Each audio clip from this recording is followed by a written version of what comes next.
Halo sore teman-teman semua yang sudah hadir di sini. Ini mendekati 100 orang ya yang udah standby. Halo, tadi ada Restuti. Restuti ini kayaknya kenal dari Clubhouse bukan?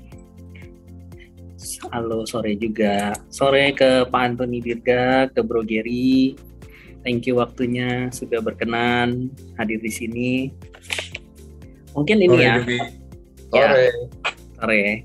Nah, ini sebenarnya kan kita coba sudah sekian lama mungkin kita belum mengadakan webinar lagi gitu, dan ini awal tahun rasanya ini momen yang cocok gitu ya untuk teman-teman yang mulai mungkin mau merombak portofolionya lagi, misalnya yang punya reksadana, atau mungkin bagi yang sudah punya kan tentu mau tahu dong update di 2022 ini arahnya akan kemana gitu kan. Jadi sehingga teman-teman bisa ngerti nih portofolionya mau ditambah dia kan atau di redeem, nah hal-hal seperti itu.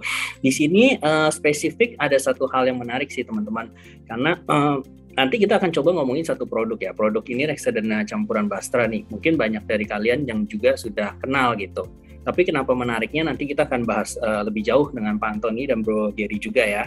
Nah, teman-teman mungkin di sini yang belum follow medsos Trimegah, kita di Instagram ini banyak banget event-event ya. Jadi kalau kita lihat Market Talk ini jadi satu segmen persembahan dari Trimegah, ada setiap pagi kita live trading bareng dan juga market update ya. Jadi dimulai dari 8.50 sampai berjalan sampai sekitar setengah 10. Jadi kita teman-teman yang mau tahu market di hari itu akan ke arah mana, nah ini bisa tanya pakar-pakarnya nih, udah standby setiap pagi gitu kan. Oke, kemudian kita juga ada Investock. Investock ini setiap Jumat sore, jadi sebelum weekend boleh mampir dulu di Investock ya kan. Nanti ada pembahasan-pembahasan menarik lah yang bisa menambah wawasan kita, terutama di dunia pasar modal gitu, jam 4:30 sore setiap hari Jumat. Kemudian nggak hanya di Instagram aja, tadi Instagramnya Trimegah Sekuritas ya, kita ada juga di Clubhouse tentunya. Clubhouse ini kita hadir 2 kali dalam seminggu ya, ada di Selasa dan Kamis. Jadi ada di jam 2 nih. Nah, ini untuk perkembangan sesi 2, teman-teman boleh ngobrol di Clubhouse kan, sambil lihat market, terus ya dengerin aja kayak radio kan. Clubhouse. Ya, oke. Nah, itu juga teman-teman boleh follow @trim.sekuritas. Ada juga kita YouTube ya, Trimegah Sekuritas nih, banyaklah hasil video-video seperti webinar juga kita taruh di sana gitu.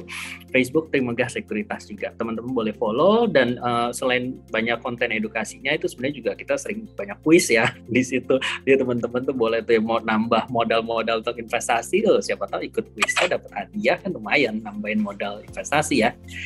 Oke. Terus untuk webinar kali ini, teman-teman yang punya pertanyaan boleh langsung aja drop di kolom Q&A ya. Jangan di chat sih, di kolom Q&A aja biar kita gampang lihatnya. Nah, nanti pertanyaannya itu akan dipilih ya dari Pak Antoni atau nanti Bro Gary atau nanti dari saya. Nah, untuk 10 penanya yang terbaik itu kita ada giveaway nih teman-teman. Jadi ada giveaway reksadana Bastra senilai Rp100.000 untuk 10 orang yang pertanyaan nanti kita tampilkan gitu ya. Makanya teman-teman tanya aja mumpung ini ada pakarnya. Jadi masih yang masih penasaran atau merasa belum kenal dengan Bastra, disinilah saatnya untuk teman-teman tanya sebanyak-banyaknya gitu ya, sampai yakin gitu, dan nanti akhirnya jadi di portofolio kalian nih ada Bastra ya kan. Oke. Kemudian kita mungkin langsung aja ya masuk ke sesi tanya jawab nih. Teman-teman yang lain juga udah penasaran, mungkin udah kepanjangan tadi promosi di awalnya gue ya. Oke, nah ini saya perkenalkan dulu ya, ada Pak Antoni Dirga. Beliau adalah CEO dari PT Trimegah Asset Management. Halo sore Pak Antoni, kabarnya baik Pak? Sore Yogi, baik-baik, sehat-sehat. Kamu gimana? Baik Pak, lu tambah sehat lagi. Soalnya biasa saya lihat Pak Antoni di CNBC ya. Kalau sekarang bisa langsung ngobrol langsung nih. Bisa aja kan. Oke, ada juga Bro Gary ya.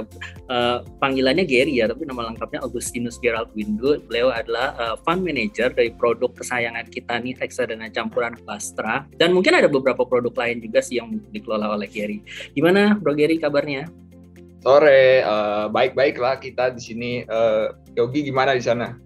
Aman semua? Baik, aman. Selama Bastranya all time high terus ya happy lah, aman gitu. Ya, Kalau suasana cerah tapi Bastra turun kan juga jadi bad mood. Siap.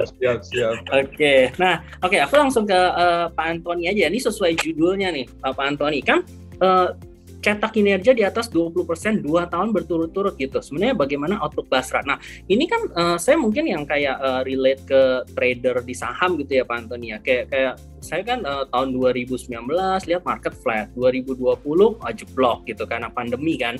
2021 oke lah naik, tapi naik dibuntut-buntut doang gitu kan ceritanya. Tapi mungkin ada kalanya menang nih kayak apalagi kalau trader yang scalping ya, maksudnya mungkin aja ada saham yang kita bisa dapat cuan 10%, 15% sekali gitu kan. Tapi menang sekali boncos 3 kali ya, ujung-ujungnya boncos juga gitu.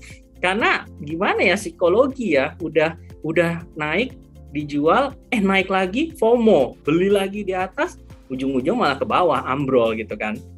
Nah, jadi ujung-ujungnya kalau dihitung mungkin ya ada loss, ada plusnya, tapi mungkin banyak teman-teman yang curhat juga ternyata nggak segitu bagus portofolionya gitu. Even kita tahu IHSG udah naik ke 6.600 gitu kan, kalau dari awal kan 6.000 gitu, kelihatannya bagus gitu, tapi ya portonya hancur gitu sebenarnya. Nah, cuman pertanyaannya nih kayak misalnya kenapa sih nih Basra ini tapi kok bisa konsisten gitu dapat 20% return per tahun kan, setahu saya ada 24%, 28%. Nah itu kayak gimana ya, pas pandemi aja even bisa dapat return yang bagus. Itu sebenarnya kenapa tuh Pak Antoni, kalau boleh langsung to the point, why gitu? Mestinya yang jawab Gary sih, tapi saya coba jawab ya. Okay. Intinya Basra itu kan kita sebenarnya kita lakukan proses investasi yang sudah berlangsung sebenarnya. Jadi nanti kita mungkin di pertanyaan berikutnya ada apa sih yang membedakan gitu ya. Basra ini sebenarnya kita fokusnya secara absolut. Jadi kita tidak semerta-merta mencoba mengalahkan IHSG itu tersendiri, tapi kita freestyle gitu ya. Apa yang ada di market, ada opportunity apa kita ambil gitu. Tentu saja misalnya kita ambil saham-saham, tentu saja kita sudah analisa saham-saham tersebut memang kita bullish gitu kan. Lalu kita bisa ambil posisi di saham-saham tersebut. Tidak relatif terhadap indeks. Jadi kadang kalau the challenge in managing reksadana saham contohnya ya, itu kan kita harus selalu memantau indeks. Jadi kalau saham-saham big caps yang ada di indeks, kebanyakan itu kita harus pegang juga, meskipun kita underweight terhadap indeks, kita tetap pegang gitu. Jadi ketika indeksnya turun, kita mau nggak mau ya ikut turun gitu kan. Tapi memang long term reksadana saham kita harapkan bisa menghasilkan lah long term. Nah Basra ini uniknya tentu saja, jadi tadi balik lagi ujung-ujungnya we just trying to make money. Kita coba make money. Sebenarnya Basra ini nggak bukan, mirip sekali dengan apa yang teman-teman semua lakukan, Yogi. Kita semua trading saham juga pasti mau make money kan ujung-ujungnya. Mau cuan lah tentunya gitu.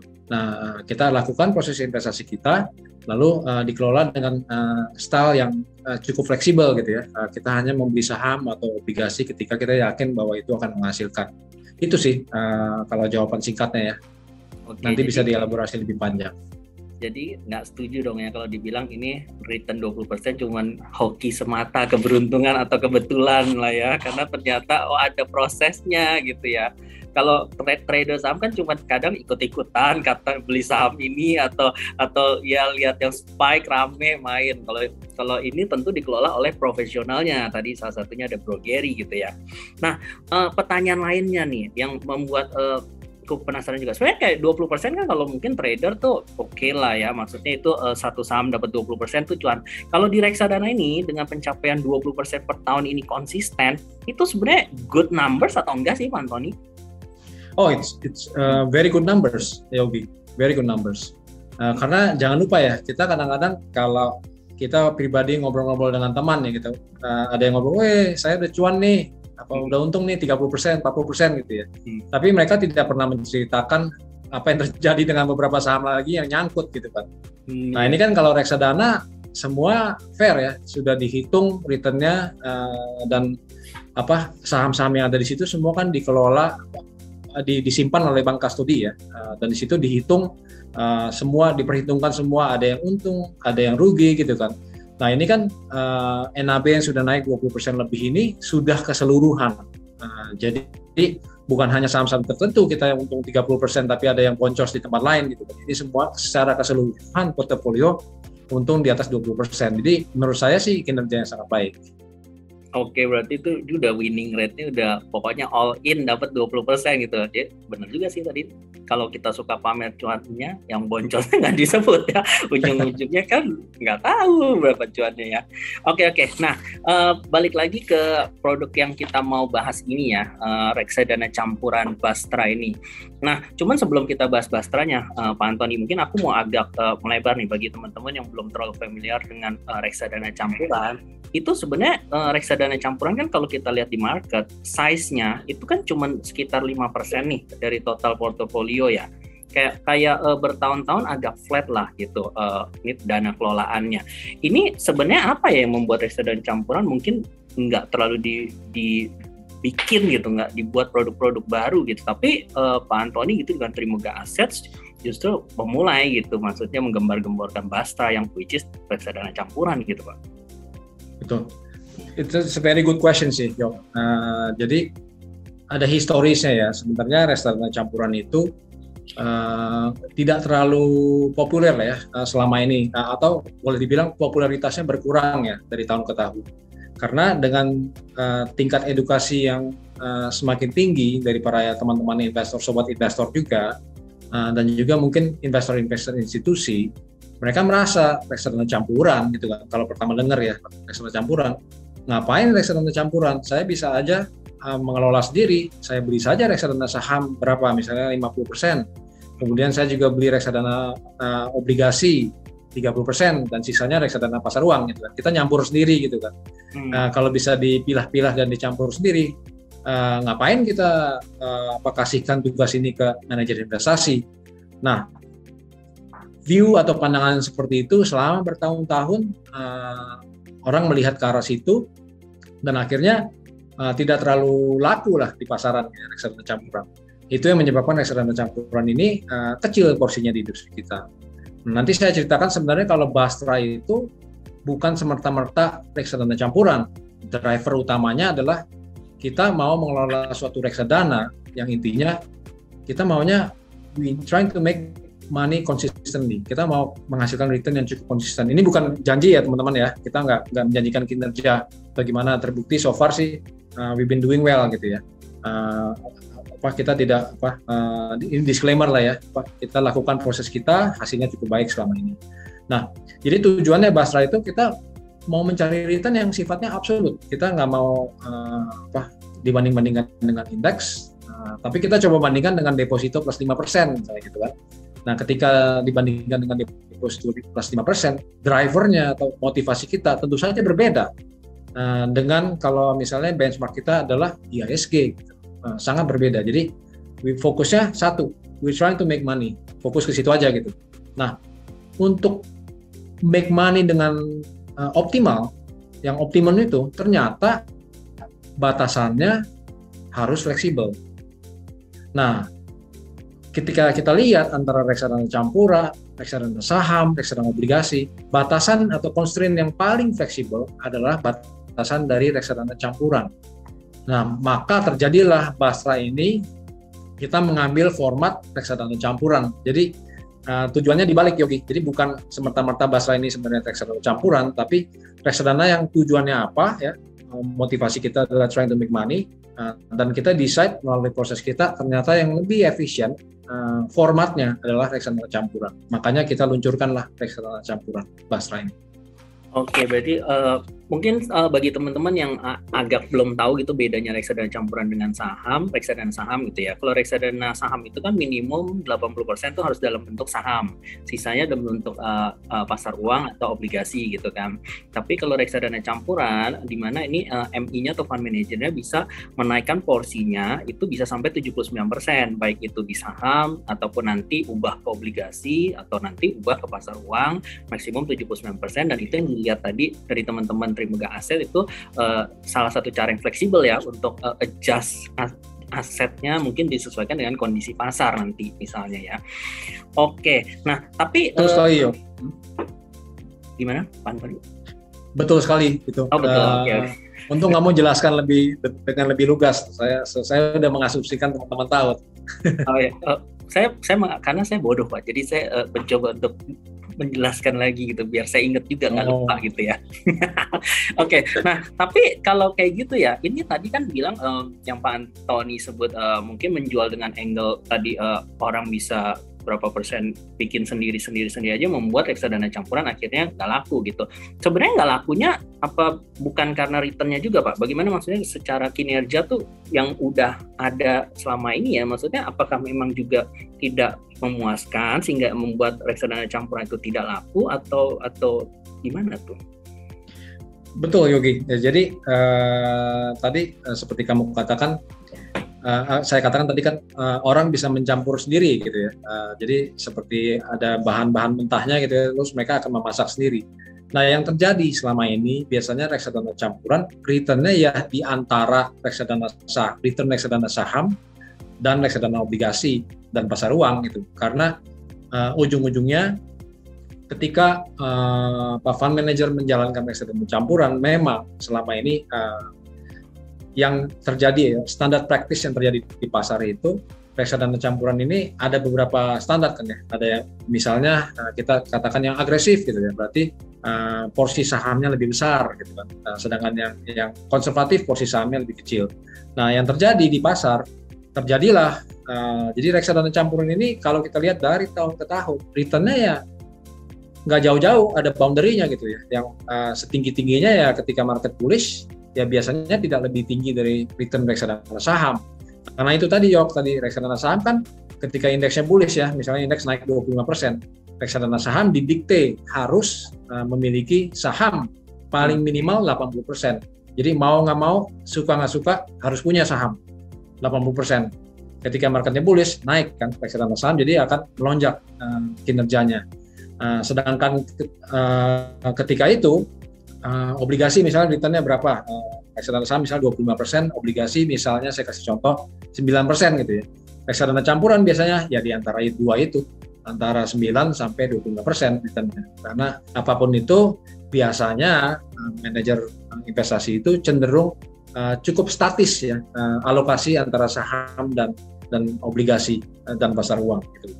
Jadi tidak setaktikal Basra misalnya. Jadi berbeda. Sedangkan Basra yang kita jalankan di Basra adalah kita selalu taktis. Kita lihat kondisi market seperti apa. Tadi yang seperti Yogi utarakan, constraint seperti minimum 80% di saham itu kan kalau di campuran memang tidak ada gitu ya. Bisa 1-79% posisi saham. Nah, ketika market misalnya cenderung bearish, kita lihat wah ini nggak bagus kondisinya, kita bisa dengan cepat menurunkan bobot atau porsi saham dengan agresif ya. Berbeda dengan reksadana campuran biasanya. Saya kasih contoh, reksadana campuran yang biasa di tengah-tengah kita ambil ya, yang gampang 50% saham, 50% obligasi misalnya alokasinya. Ketika marketnya bearish, wah ini saham kayaknya kurang bagus nih. Biasanya yang dilakukan manajer investasi cenderung meng-underweight saham, ya kan? Nah, dari 50% mungkin di-underweight menjadi 45 atau mungkin 40%. Biasanya stop di situ. Nah, jadi tetap cenderung swing-nya itu tidak terlalu agresif. Gitu. Nah, yang berbeda dengan Basra adalah kita melakukan swing yang berani lebih agresif. Selain itu, apa yang mendasari kita melakukan swing alokasi dengan lebih fleksibel? Sebenarnya opportunity yang ada di tiap-tiap saham dan obligasi tersebut. Jadi kita nggak semerta-merta melihat, oh market bakal turun, market bakal naik. Siapa sih yang bisa nge-call market bakal turun dan naik dengan tepat gitu ya? Kita pun juga di tim Mega Aset, Gary, saya dan teman-teman lainnya yang nggak selalu akurat lah. Kapan kalau kita bisa nge-call dengan sangat akurat kapan market naik dan akan turun, kita mungkin tidak berbicara di sini ya.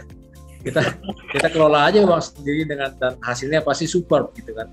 Tapi kan kita pasti ada kadang analisa kita bisa benar berapa puluh persen, misalnya 60-70% benar, tapi 30-40% bisa salah gitu. Nah, yang paling penting adalah kita konsisten dengan berjalannya waktu, kita jalankan proses itu sehingga nanti hasilnya bisa memuaskan untuk teman-teman sekalian. Maaf jawabannya jadi panjang Yogi. Gak apa-apa, justru jadi to the point, singkat padat ini ya. Tapi kayak oke, berarti kata kuncinya tadi yang saya dapat yang fleksibilitasnya itu lebih justru lebih agresif di flexibility-nya itu. Kalau ketika marketnya memang lagi bearish, ya memang harus buang saham. Nah, itu yang dilakukan Bastra sehingga ya nggak dapat boncosnya saham lah istilahnya gitu ya, menghindari penurunan saham. Beda mungkin sama reksadana campuran yang lain, mungkin yang tidak seagresif itu akhirnya kan tetap adjust, ada minus dari saham, plus dari obligasi atau plus dari pasar uang, akhirnya jadi returnnya nggak terlalu tinggi gitu. Kalau Bastra ya memang kalau lihat marketnya lagi bearish dan memang harus masuk ke obligasi dengan jumlah lebih banyak, akhirnya cukup maksimum dapat return dari aset tersebut gitu ya. Kira-kira itu mungkin summary-nya. Nah Pak, tapi kalau misalnya bagi teman-teman yang belum punya Bastra nih, misalnya siapa sih sebenarnya ya kayak investor yang cocok membeli reksadana campuran gitu atau reksadana Bastra ini gitu, yang tipenya seperti apa gitu? Oke, jawaban singkatnya Yogi adalah investor yang tidak memiliki waktu untuk melakukan trading atau market timing sendiri. Saya kira itu jawaban yang paling singkat ya. Karena gini Yogi, sebenarnya kadang begini, reksadana saham gitu ya, kita ambil contoh reksadana saham, sebenarnya kan kita semua harus berinvestasi di reksadana saham dengan time horizon yang panjang sebenarnya, benar kan, 5-10 tahun. Tapi dosa kita nih rame-rame biasanya ya, baru investasi sebentar aja, kok udah rugi gitu ya. Dan itu kan sebenarnya kita kalau reksadana saham itu ada terbuka kesempatan untuk melakukan timing. Yogi, misalnya saham lagi jatuh banyak seperti waktu pandemi ya tahun 2020. Nah itu kan teman-teman bisa trading sendiri, beli saham langsung atau mungkin borong reksadana saham, dan ketika marketnya rebound V-shape itu luar biasa returnnya kan dari situ. Nah tapi kan nggak semua orang memiliki waktu tersebut ya kan, kita semua mayoritas mungkin banyak disibukkan dengan aktivitas kita dan pekerjaan kita sehari-hari. Jadi kita tidak punya waktu untuk ngeliatin trading saham terus-terusan atau trading reksadana saham terus-terusan. Nah, Bastra ini tepat sekali untuk investor yang merasa investor percaya atas kemampuan dan analisa dari Trimegah Aset gitu ya, dari tim kita, di lead oleh Gary untuk Bastra ini. Over time bahwa statistik kita cenderung we make more rights than wrong, banyak benarnya daripada salahnya gitu, over time. Saya bilang gini, jujur gitu ya, di kita sebagai manajer investasi pasti ada kesalahan-kesalahan juga gitu, nggak semuanya benar, tapi over time dengan berjalannya waktu ditimbang-timbang banyak benarnya daripada salahnya. Itulah yang menghasilkan kinerja yang baik. Itu kan sebenarnya intinya. Nah, untuk teman-teman yang terlalu sibuk misalnya untuk trading sendiri, untuk timingin kapan ya saya reksadana saham masuknya. Sering kali kita mendapatkan pertanyaan ya, kapan masuk reksadana saham yang tepat? Ya, kadang-kadang kan teman-teman harus membaca marketnya, kapan nih yang tepat, ketika lagi koreksi atau gimana gitu. Nah, kalau Bastra ini seolah-olah teman-teman tidak punya waktu, ya sudah serahkan saja kepada Gary dan tim di Trimegah Aset untuk mentimingkan buat teman-teman sekalian gitu.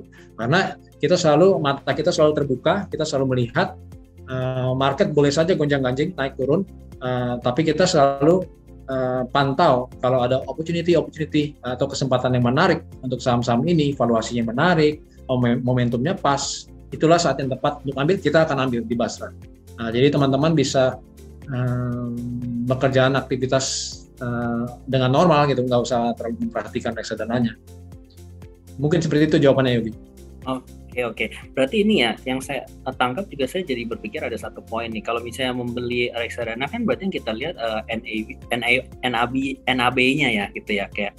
Nah, NAB ini kan lumayan cukup naik lah ya kalau di Bastra ini. Nah, teman-teman mungkin jangan salah kaprah, ini beda dengan beli saham misalnya yang ada peak resisten, terus nanti berharap belinya tunggu di bawah atau support aja. Nah, mungkin ini agak keliru karena NAB ini tadi yang dijelaskan Pak Antoni, ini karena dia tidak mirroring dengan IHSG, kan artinya sebenarnya di dalam tuh ada cycle sahamnya berubah terus tadi. Kalau misalnya mahal, dianggap mahal dijual. Terus nanti cari lagi saham yang murah, nanti dapat cuannya lagi. Nah, cuan ini kan nambah terreflect di NAB. Nah, makanya NAB-nya naik terus ya karena cuan terus gitu kan. Putaran sahamnya di dalam ya jual beli, cuan terus gitu. Jadi mungkin nggak sama ya teman-teman, jadi nggak perlu worry, maksudnya kayak apakah kita ini terlalu tinggi untuk karena harga Bastra lagi tinggi-tingginya. Nah itu sebenarnya tidak serta-merta seperti itu mindsetnya ya Pak Antoni. Betul sekali Yogi. Oke, nah Pak Antoni, kalau misalnya kayak saya trader gini ya kan, saya ada waktu kok untuk mantau saham, terus saya ngintip aja top 10 holdingnya Bastra gitu, kira-kira gimana tuh Pak Antoni? Bisa nggak gue contek kayak gitu dan cuan juga? Ya segini kalau saya bilang ya, ya in teorinya bisa aja gitu, bisa aja ikut-ikut. Cuman kan gini, ketika Gary dan tim membeli suatu saham atau obligasi, yang tidak kelihatan di situ adalah time horizon-nya. Time horizon-nya tidak ada. Kita tidak bilang kan ini untuk mingguan atau bulanan atau 3 bulanan atau 6 bulan atau setahun gitu. Nah disitulah yang seninya gitu ya. Di Bastra ini ada namanya time diversification, jadi ada diversifikasi time horizon. Di situ jadi ada porsi-porsi yang ini trading jangka pendek misalnya. Nah kalau teman-teman hanya melihat di top 10 itu mungkin nggak merefleksikan dengan jelas apa yang terjadi sebenarnya kan. Bisa saja begitu teman-teman beli ya telat gitu, Gary dan kawan-kawan sudah keluar gitu misalnya. Tapi ya bisa-bisa saja gitu, nyontek-nyontek dikit lah istilahnya gitu. Di Basra itu kita luwes ya, yang kita punya itu bukan seperti balik lagi reksadana saham misalnya ada yang sifatnya lebih pasif Yogi. Saham top 10-nya kalau kita lihat di Funfact sheet-nya dari bulan ke bulan sama terus gitu. Nah begitu ya silakan aja, itu pasti cenderung mungkin time horizon-nya panjang. Nah ini kalau Basra ini luas, jadi ada kalau kita melihat sesuatu ada yang nggak benar nih dengan pasar gitu. Dulu seperti ketika COVID di awal-awal tahun 2020, Gary dengan tepat ngambil posisi di mana ini it's not good, it's not looking good gitu. Sepertinya pandemi akan memburuk. Nah waktu itu cepat sekali teman-teman di Gary dan teman-teman tuh ngambil posisi untuk cut posisi saham-saham kita. Nah kalau pada saat itu nyontek gitu kan, malah teman-teman ngelihat ada posisi di Funfact sheet terakhir terus beli banyak malah ketinggalan nanti pas marketnya ngusruk gitu ya. Padahal kita waktu itu cukup mengendalikan kita manuver di tahun 2020 dengan sangat baik menurut saya. Mungkin itu jawaban saya Yogi. Nanti kalau teman-teman yang mau nanya stock pick nanti ya pas ke bagian Bro Gary ya. Simpan dulu pertanyaannya. Oke, Pak Antoni. Nah, ada nggak tips yang baik ya Pak Antoni ketika kita mau pilih reksadana campuran ya? Oke, tadi kan kita ngerti flexibility-nya sebenarnya itu menguntungkan ya bagi reksadana campuran gitu untuk surfing di market dalam berbagai kondisi. Tapi ada nggak sih tips and trick membeli reksadana campuran yang baik, yang bagus gitu Pak? Ada. Menurut saya gini, balik lagi tadi teman-teman itu sebenarnya ada waktu apa enggak mengelola portofolio dengan aktif ya. Kalau punya waktu, ya mungkin bisa meracik reksadana campuran sendiri gitu ya, dengan membeli reksadana saham, reksadana obligasi, dan reksadana pasar uang. Tipsnya untuk membeli yang baik apa? Saya rasa tidak lain tidak bukan harus dilihat ya, manajer investasi. Jadi sebenarnya saya sering bercanda dengan teman-teman gitu ya. Memilih manajer investasi itu seperti memilih pasangan hidup sebenarnya. Nggak jauh-jauh lah gitu ya. Berat dong Pak. Ini bercanda tapi agak serius juga gitu. Karena gini, ini bukan masalah kecil loh. Manajer investasi akan mengelola dana Anda, ya kan, dana teman-teman. Yang tujuannya banyak loh, ada yang tujuannya pensiun, ada yang tujuannya biaya haji, dan ada yang tujuannya untuk biaya traveling jalan-jalan gitu kan, macam-macam tujuannya. Masa Anda memilih reksadana dengan tidak mengenal manajer investasinya, ini jelas-jelas uang Anda diserahkan ke mereka untuk dikelola gitu kan ya. Meskipun tentu saja proper ya, ada bank kastodi kan semua menyimpan dengan safe dana tersebut. Cuman kan kalau ya istilahnya itu, ini hampir seperti memilih pasangan hidup kan, harus nyaman dan percaya dong dengan manajer investasinya. Kalau saya bilang sih, dulu saya pernah punya pengalaman kerja sebenarnya sebagai fund manager, memilih manajer investasi untuk dana besar malah ya. Nah di situ ya itu filosofi itu saya terapkan, memilih pasangan hidup. Jadi benar-benar kita interview, kita kita telateni, kita harus mengerti lah filosofi manajer investasi ini seperti apa, jalan yang dipilih lurus apa tidak, gitu. Apakah mereka bermain-main dengan return-nya dan sebagainya.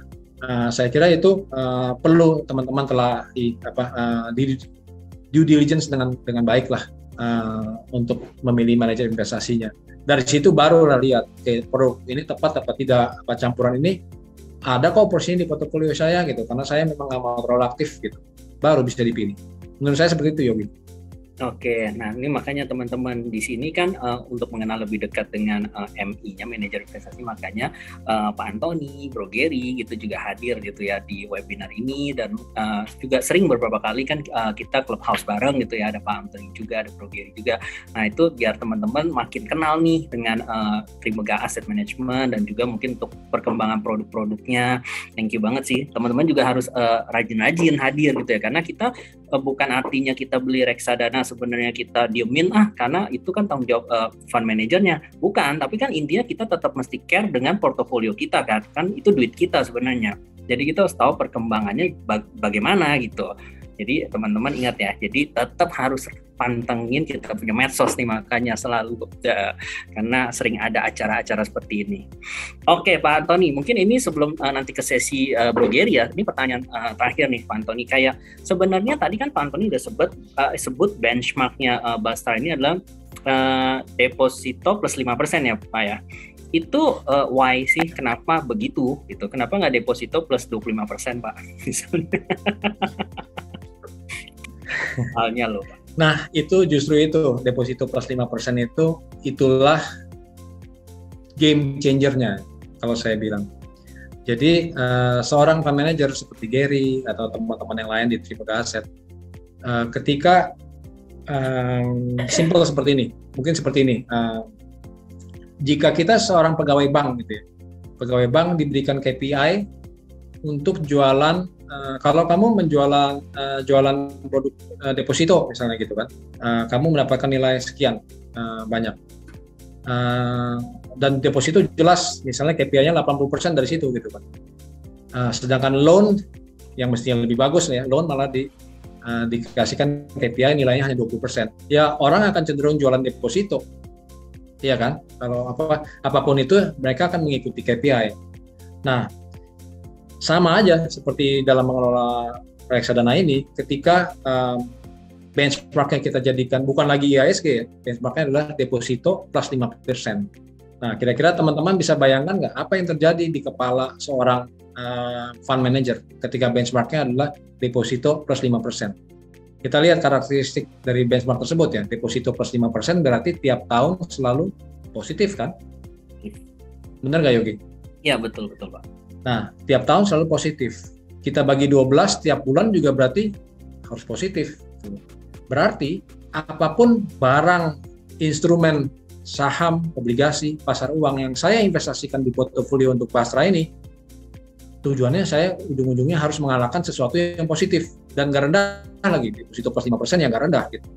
Nah, kepusingan dan challenge dari yang dihadapi oleh seorang fund manager yang mengelola Bastra, ujung-ujungnya adalah oke, bagaimana sih caranya saya mencari-cari seluruh ide saham, obligasi untuk menghasilkan return yang positif. Kalau bisa, Tuhan berkenan gitu ya, positif tiap bulan kalau bisa. Tapi kan nggak selalu benar gitu ya kita ya.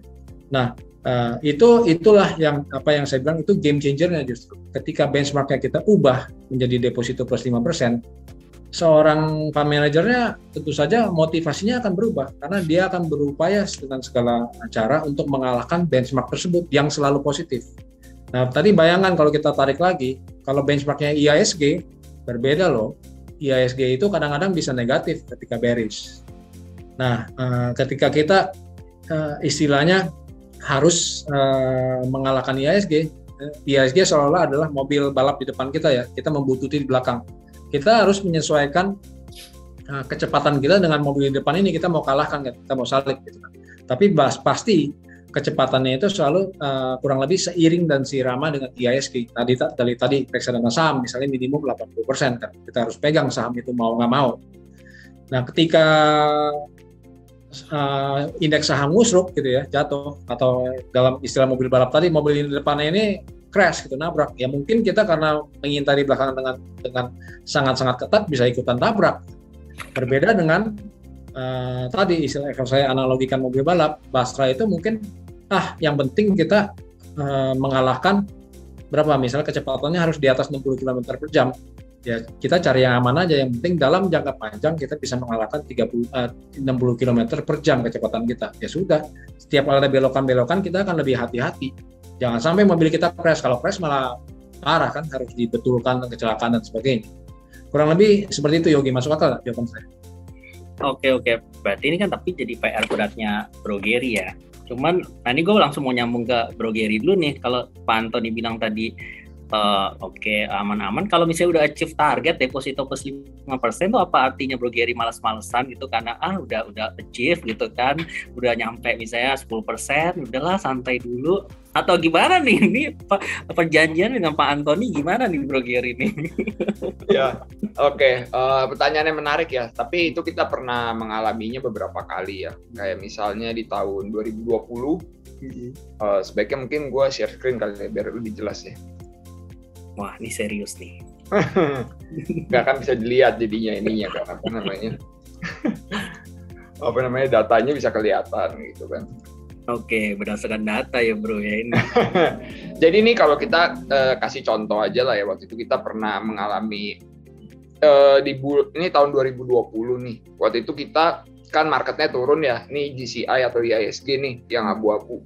Nah, waktu itu sudah rebound nih kita posisinya dan kita sudah mencapai level yang sama lah kayak benchmark gitu ya. Kelihatan kan ya kursornya ya di sini nih. Nah, tapi kalau kita lihat ternyata di akhir tahun 2020 menuju ke 2021 itu ada potensi kenaikan dari indeks waktu itu gue lihat. Jadi kita yang ngerasa di sini udah achieve target, tapi kalau kita ngelihat masih ada opportunity, pasti kita akan bagi atau share juga kepada investor gitu ya. Jadi di sini kita nggak stop, kita kan sebenarnya bisa ya, kalau mau stop tuh bisa, karena kalau di reksadana campuran itu kan enaknya dari porsi asetnya 1 sampai 79% ya. Bisa aja semua sahamnya kita jual, habis itu kita tuker nih ke deposito.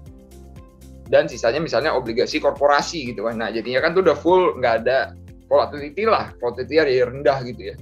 Nah tapi kalau kita ngelihat ada potensi kayak gini, kita nggak ngelakuin seperti itu ya. Kita akan tetap berusaha untuk memberikan yang terbaik lah untuk investor, karena kan pasti ada kayak momen-momen kayak gini, misalnya ada waiting period, kita nggak perform, indeks lebih perform, pasti kan semua gemes ya gitu ya. Saya bisa redeem terus pilih aja ke misalnya reksadana indeks gitu ya. Kalau saya mau ngikutin indeks gitu, kalau dia ngelihat indeksnya bergerak, kita enggak gitu ya. Nah kalau kita ngerasanya kalau memang udah memang kita masih ada potensi ya, kita pasti bagi sih seperti itu. Oke teman-teman, itu terbukti ya Pak, dan udah di atas benchmark, udah akhir tahun pula, tapi Bro Gary-nya nih masih ngegas nih ya kan, lihat opportunity tetap disikat gitu ya. Yang penting untuk teman-teman puas gitu ya dengan return Bastra. Oke, Jar, mumpung lu masih di grafik itu ya, gue mau nanya lagi nih. Oke, berarti lu bisa jelasin nggak nih, misalnya kan kita kayak Bastra ini kan baru di launch April 2019 ya. Nah di setiap momen tahun per tahun itu tadi mungkin di awal kan gue mention kalau di market kan 2019 agak flat, 2020 jeblok gitu. Nah tapi gimana tuh Bastra di setiap tahun tersebut kinerjanya seperti apa, dan ya ini grafik berikutnya yang mana nih? Dan what you do gitu maksudnya di kondisi market seperti itu. Oke, jadi memang ini kan Bastra ini kan lahirnya di 2019 ya. Jadi dari 2019 nih teman-teman, kalau semua lihat ya Bapak Ibu, ini dari IISG-nya tuh cuman ya bergeraknya mah maksudnya gitu-gitu aja ya. Maksudnya terutama di 2020 tuh malah ada koreksi ya, terutama karena COVID. Dan di 2021 kita lihat kan di akhir terutama ada krisis energi, terus sekarang mau ada Omicron, dan sekarang kita akan membahas kayak tentang the Fed ya, mau tapering gitu ya. Nah, kalau kita lihat return kinerja Bastra itu sebenarnya cukup lumayan ya, bahkan mungkin tergolongnya cukup baik ya. Kalau kita lihat di setiap tahun itu masih bisa membukukan return yang baik, terutama kita bisa mengalahkan benchmark kita ya. tadi udah kita jelaskan benchmarknya ini unik Bapak Ibu. Mungkin kalau lihat di reksadana campuran yang ada di pasaran sekarang mungkin jarang ya ada yang menggunakan benchmark seperti ini ya. Dan ini benchmarknya sangat challenging dan sangat sulit untuk dilawan atau dihadapi gitu ya. Tapi ini kan sebenarnya keinginan kita semua gitu ya. Saya kalau sebagai investor saya selalu berpikir saya mau naruh uang saya ke tempat yang lebih beresiko daripada deposito, tentu saja ada volatility gitu ya. Nah jadi kalau kita mau dapat return sebesar deposito, pasti volatility-nya nggak ada lah ya. Kita anggap semua bank pasti bisa bayar lah deposito kita setiap bulan gitu ya. Terus sekarang ada yang seru juga cair setiap hari gitu ya. Nah, tapi kalau kita udah mau mencoba mencari return yang di atas deposito, pasti ada volatility di situ. Jadi Bapak Ibu kalau misalnya ngelihat nih ada produk-produk investasi yang ngasih return di atas deposito tapi nggak pakai resiko, nah itu mungkin bisa dipelajari lagi lah dengan lebih dalam gitu ya.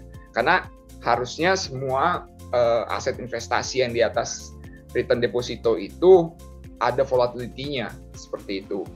Nah jadinya kalau kita lihat kinerjanya ya kita dengan benchmark-nya seperti itu ya kita mencoba memberikan return yang positif lah setiap tahun seperti itu. Oke bro. Nah di grafik ini jelas banget nih kayak lu kan compare dengan IHSG. Bindo itu apa bro? Bindo tuh ini ya dari government bonds index ya. Jadi indeks dari government bonds lah.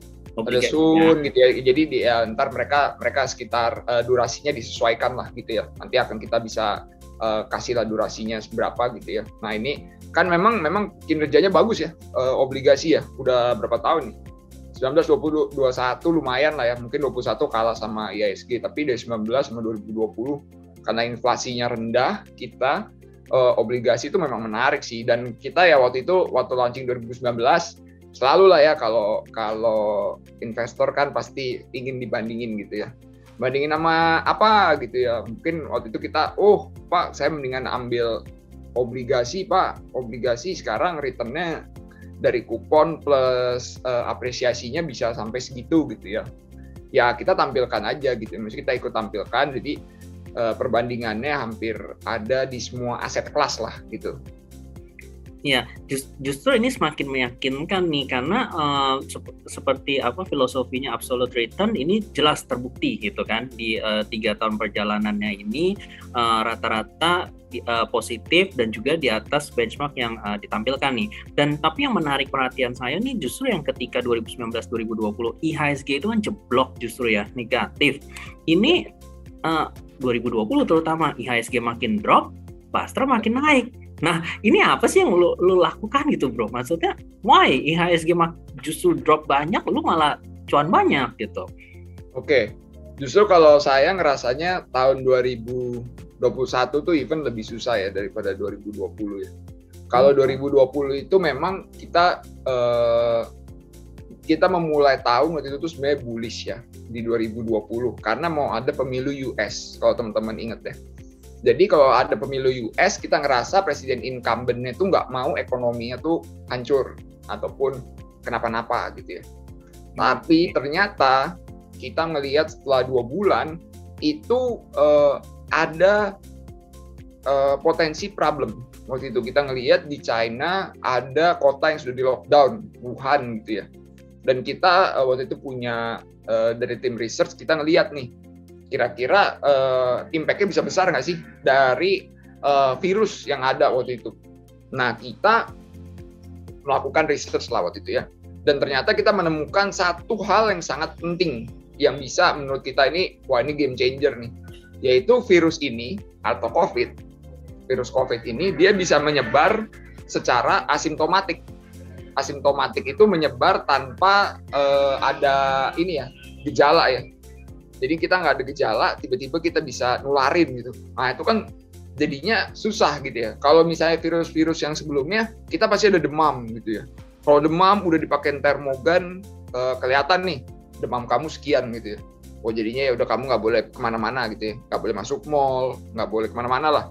Nah ini kan dia bisa nggak demam, tapi menyebarkan virus. Nah ini menurut kita game changer di situ. Jadi kita pada saat itu kita melakukan perubahan alokasi aset. Oke. Perubahan alokasi aset. Nah waktu itu kebetulan nih ada nih datanya. Di bulan Februari kita udah mulai agak bearish nih ya. Saham kita udah kita turunin nih. Sebelumnya mungkin di level 50%, hampir 60 ya, kita cukup bullish kan. Kemudian kita udah turunin ke 40-30%. Tapi waktu itu saya berpikir gini, kalau misalnya pun saya salah, saya rasa obligasi bisa perform lah. Karena kan inflasinya masih rendah. Jadi obligasi saya rasa masih bisa perform lah, walaupun misalnya keputusan saya salah pada saat itu. Ternyata marketnya saham itu crash. Jadi di bulan Maret ya ini posisi kita sudah sangat rendah ya equity-nya. Nah ini yang flexibility yang sebenarnya kita bisa gunakan dengan reksadana campuran karena aset kelasnya tuh 1-79% di semuanya gitu ya, saham, obligasi ataupun cash. Jadi kita bisa lebih fleksibel untuk memilih kita mau nggak punya saham atau punya obligasi, atau kita nggak perlu dua-duanya, kita taruh di cash aja, kita taruh di deposito gitu. Nah ini aset alokasi ini menjadi sangat penting ya. Nah ini yang membedakan kenapa kita pakai reksadana campuran, dan terutama dengan reksadana campuran lain. Kalau reksadana campuran lain kan pasti mereka menggunakan benchmark-nya itu indeks A gitu ya, misalnya indeks IHSG gitu, 70% IHSG itu paling sering ya, 50% IHSG. Nah tentu mereka pasti akan lihat nih di IHSG adanya apa, nah kita pasangin lah. Nah kalau kita kan enggak, kita lawannya tadi ini mau ada krisis tahun 2020, pasti deposito masih positif sih. Jadi situ kan kayak tantangannya kita harus lawan si benchmark-nya ini nih, seperti itu. Nah, mungkin ini dengan intelijen tim Trimega Aset yang bagus tadi ya, bisa jadi ngerti duluan kan virus pergerakannya kemana, terus udah gitu gercepnya Bro Gary gitu kan untuk alokasi aset. Nah itu mungkin yang trader belum tentu bisa follow gitu ya, even nyontek Funfactsheet kan telat dong ya bos ya. That's why ya Bastra ini performance-nya bagus banget. Oke, berarti tadi nah kalau misalnya Bro Gary kayak waktu pandemi itu kan gue pernah hitungin kan, kayak misalnya waktu sempat lah drop juga gitu kinerja dari Bastra kan waktu pandemi itu. Cuman yang gue lihat kayak proses recovery-nya itu kan dari Maret, April, Mei gitu kan. Udah Juni udah balik lagi tuh, bahkan udah di atas lah ya dari sebelum penurunan gitu. Kan itu takes 3 bulan ya, 3 bulan panjang atau pendek kan ini relatif. Kita harus compare dengan ini dong, kompetitor dong.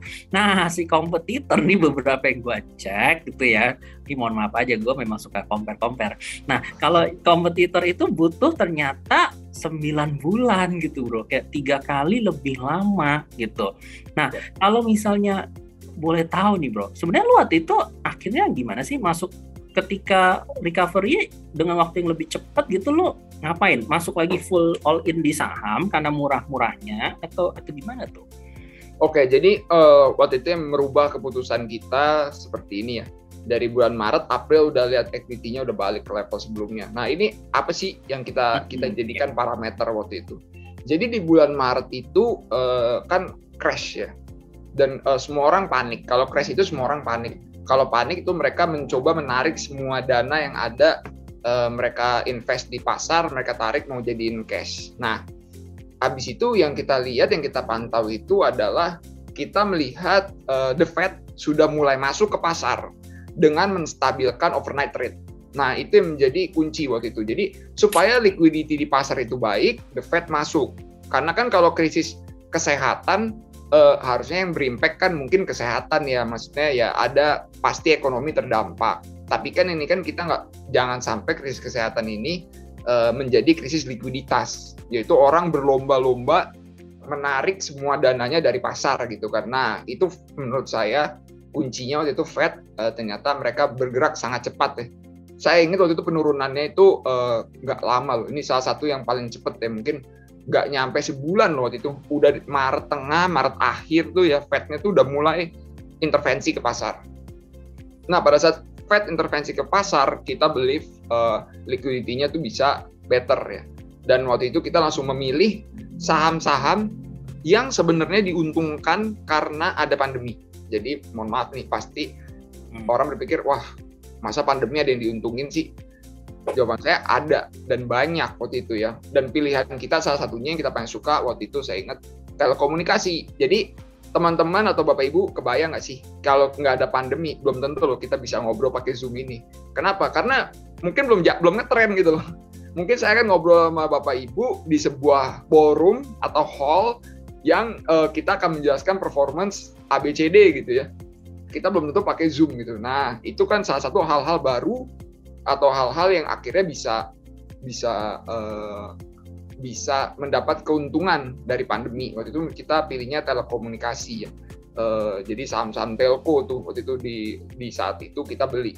Kenapa? Karena kita ngerasa nggak ada masalah sama sekali sama kinerjanya gitu loh. Malah jadi bagus gitu ya. Malah orang pakai data semua, subscribe pakai data. Dulu mana mau subscribe pakai data gitu kan. Kalau bisa ngambil wifi di mana gitu ya. Nah waktu pandemi kan tiba-tiba, wah di rumahnya mungkin belum pasang wifi, cepet-cepet deh. Kalau enggak kan ya di rumah ngapain ya, nggak ada kerjaan gitu. Minimal kalau punya paket data saya bisa Instagram dari pagi sampai malam gitu ya. Nah itu hal-hal yang kita lihat gitu ya. Jadi itu yang membuat kita bisa recovery dan beberapa recovery juga kita melakukan banyak hal-hal menarik ya. Mungkin recovery yang kedua, kita short aja, waktu itu kita juga kena yang penurunan dari saham-saham teknologi itu di tengah tahun lalu gitu ya. Pasti Bapak Ibu juga ada yang kenal lah ya, misalnya saham Bukalapak yang turunnya banyak, terus berimpact ke saham teknologi lain. Nah pada saat itu justru recovery-nya kita capai sampai akhir tahun itu adalah, saya berpikir, tim kita berpikir kalau ternyata inflasi itu tidak transitory. Which is sangat bertentangan sama apa yang disebutkan Fed pada saat itu ya. Fed bilang transitory, kita merasa ini nggak transitory karena ini tuh di sisi supply gitu ya. Di sisi supply, yaitu jadi ada supply chain-nya terganggu, ada misalnya harga perkapalan rate-nya naik dan lain-lain ya. Terus ada yang kita under invest ke fossil fuel, padahal semua orang udah ngomongnya ESG gitu ya. Sekarang goalnya 200 Bapak Ibu. Jadi hal-hal kayak gitu saya ngerasa itu nggak transitory ya. Nggak bisa kan kita mau buka tambang, ayo kita ngumpul 1 bulan langsung kebuka gitu tambangnya, kan nggak begitu ya. Jadi itu bukan suatu hal yang bisa cepat kita turn around supaya inflasinya nggak ada gitu. Nah itu kita percaya itu nggak transitory, dan kita akhirnya mengambil saham-saham komoditi yang which is sebenarnya nggak di favor waktu itu ya. Nggak di favor karena orang berpikir semua teknologi gitu ya, harus teknologi. Nah jadinya ternyata itu kita bisa turn around ya waktu itu ya. Ini Agustus kita turun, ke Desember kita lumayan outperform lagi ya. Dan ya kita bukan nggak suka teknologi, kita juga punya ya saham teknologi ya. Ini kita sektor pick kita teknologinya tetap kita suka, tapi ada kayak sektor komoditi nih yang nggak terlalu diliatin waktu itu ya, karena ESG kita pilih gitu, dan ternyata bisa perform sampai akhir tahun seperti itu. Oke, berarti ini jelas banget nih, Q1 lo di komoditi, Q2, Q3 sempat ke new economy, terus akhirnya ke komoditi lagi. Berarti tadi dari gue dengerin penjelasan lo tuh sebenarnya oke, pemilihan sahamnya itu juga harus tepat ya, bukan asal recovery terus lo sembarang pilih, tapi justru diliatin tuh kayak mungkin investment tesisnya mana yang diuntungkan, akhirnya baru masuk ke sana. Nah itu juga yang membedakan ya teman-teman. Ini ya memang ini ahlinya lah dilakukan oleh Bro Gary gitu ya. Nah Bro, gue mau ini sepanjang apa pengalaman lu ya mengelola Bastra ini, mungkin udah dari awal gitu ya. Itu kalau boleh tahu, ini pertanyaan kepo aja sih, apa sih momen-momen menyenangkan atau menyedihkan gitu selama lu mengelola portfolio ini Bastra ini? Oke, momen menyedihkan itu buat gue adalah yang turunnya yang saham teknologi ya, itu menyedihkan sih. Karena kita pun masih percaya ya, sebenarnya sampai sekarang kita juga percaya kalau saham-saham teknologi itu sebenarnya memiliki future yang menarik. Tapi memang hype, jadi gini ya, nah ini yang agak sulit ya untuk dijelaskan. Hype-nya terlalu besar pada saat itu sehingga orang tuh sangat FOMO gitu ya. sangat FOMO, dan akhirnya pada saat saham tersebut turun semua panik gitu ya, karena mungkin punya modal yang agak di atas dan lain-lain. Tapi kita secara garis besar kita masih percaya terhadap saham-saham teknologi. Nah sekarang mungkin kita akan menjadi lebih selektif, dan itu menjadi momen yang menurut gue menyedihkan. Kenapa? Karena untuk di Indonesia saham teknologi itu baru mulai orang bisa melihat gitu ya, maksudnya bisa tahu lah, atau bisa mengerti gimana saham teknologi itu ada, saham teknologi itu apa sih matriks yang dilihat dan lain-lain ya. Tapi ternyata harus ada momen kayak waktu kemarin, itu sedih sih. Dan kalau momen yang paling menyenangkan ya tentu saja kalau bonus kita ya, bro. Hah? Momen menyenangkannya dapat bonus. Pak Bos. Kalau itu semua orang seneng lah ya, harusnya ya. Itu juga seneng lah ya. Antoni juga harusnya seneng ya Pak. Tapi KPI-nya udah di atas benchmark. Sebentar lagi loh. Jadi momen yang paling menyenangkan tuh kalau kita adalah justru kalau kita tuh bisa memberikan opini atau call yang mungkin agak nyentrik ya, atau misalnya nggak semua orang berpikir di hal yang sama gitu ya. Nah itu biasanya kita memberikan excess alpha yang lebih gede atau excess return yang lebih gede gitu ya, kalau kita bisa menemukan suatu hal yang orang tuh berpikir nggak sama kayak kita gitu ya. Contoh kayak misalnya ya tadi lagi kita pakai lagi di momen itu, inflasi yang transitory itu baru dihapus sama Powell itu setelah dia terpilih ya. Terpilih jadi Fed lagi gitu ya, jadi politis banget gitu ya. Kita berpikir nggak begitu gitu loh, kita berpikir dari sebelumnya, dan ternyata sekarang malah baru rame nih di Januari ini kan jadinya rame kan. Kenapa ramenya? Ya ramenya, wah jangan-jangan Fed-nya bisa tergesa-gesa nih melakukan adjustment nih, karena ternyata mereka sendiri salah. Kalau menurut saya salah. Salahnya kenapa? Mereka berpikir transitory, ternyata enggak gitu ya. Nah itu hal-hal yang kayak gini menurut saya ya ini seninya ya dari kita mengikuti market dan belajar tentang investasi gitu ya. Jadi ini menurut saya ini hal-hal yang menyenangkan, dan akhirnya kan kita bisa sharing return secara bersama-sama untuk teman-teman investor juga. Jadi itu momen yang menurut saya, ya saya happy sih kalau bisa mendapatkan momen-momen yang kayak begini gitu ya. Jadinya kita bisa share return-nya juga jadinya menarik ya sampai akhir tahun ya.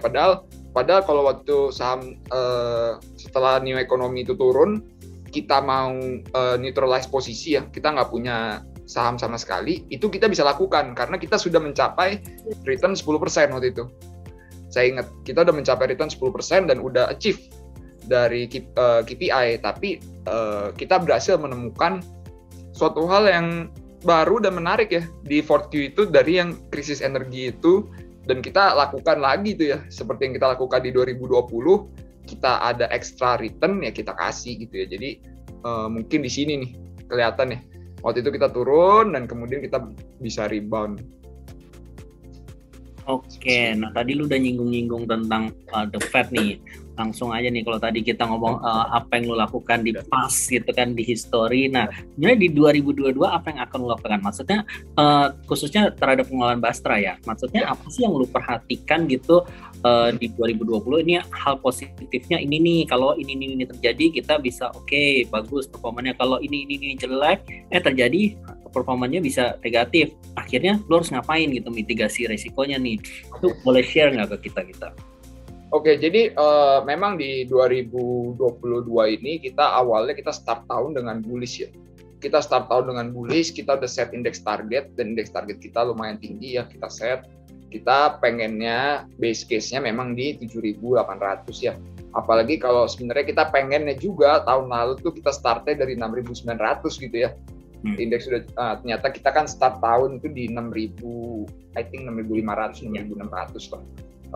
Jadi kita ngerasa awalnya kita bisa mendapatkan return yang sangat baik dulu di first quarter ya, terutama kalau tidak ada kondisi yang volatile gitu. Nah ternyata baru mulai 20 hari lah ini ya, kita ngerasa indeks kita ngerasa perekonomian terutama di global ya, kita ngeliat mungkin di US gitu ya, tiba-tiba kita harus dihadapi dengan misalnya US 10-year itu yang rally signifikan sekali ya.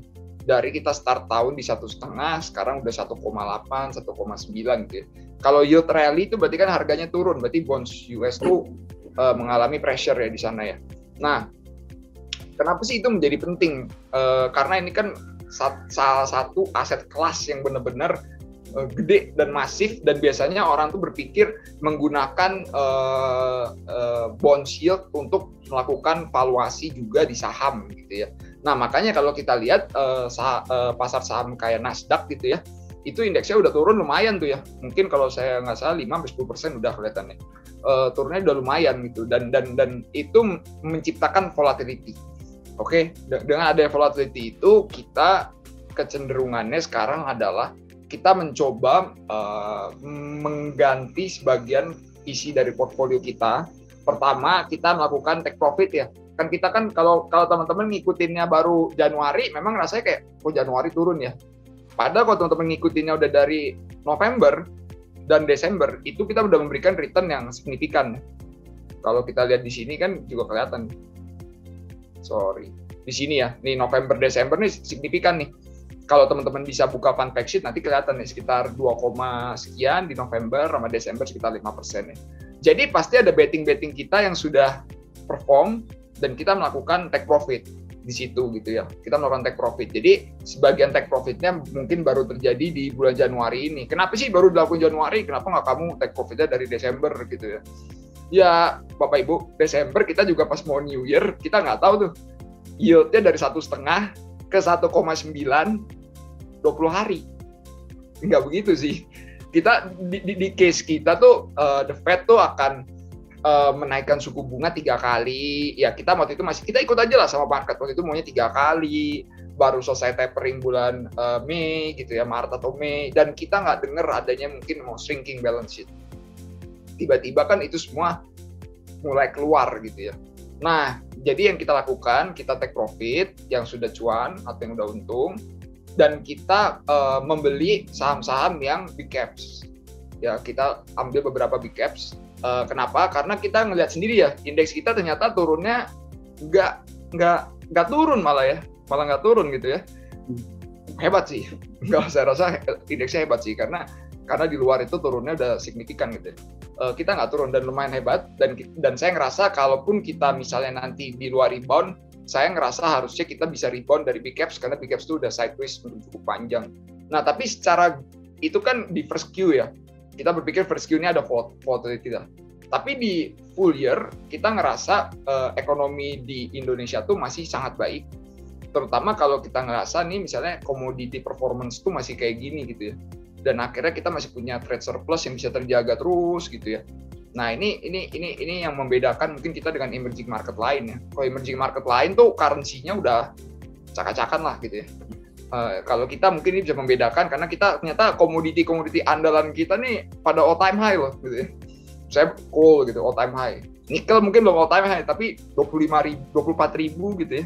Tinggi sekali sih. Udah naik juga, udah tinggi banget tuh. Copper udah all time high juga. CPO.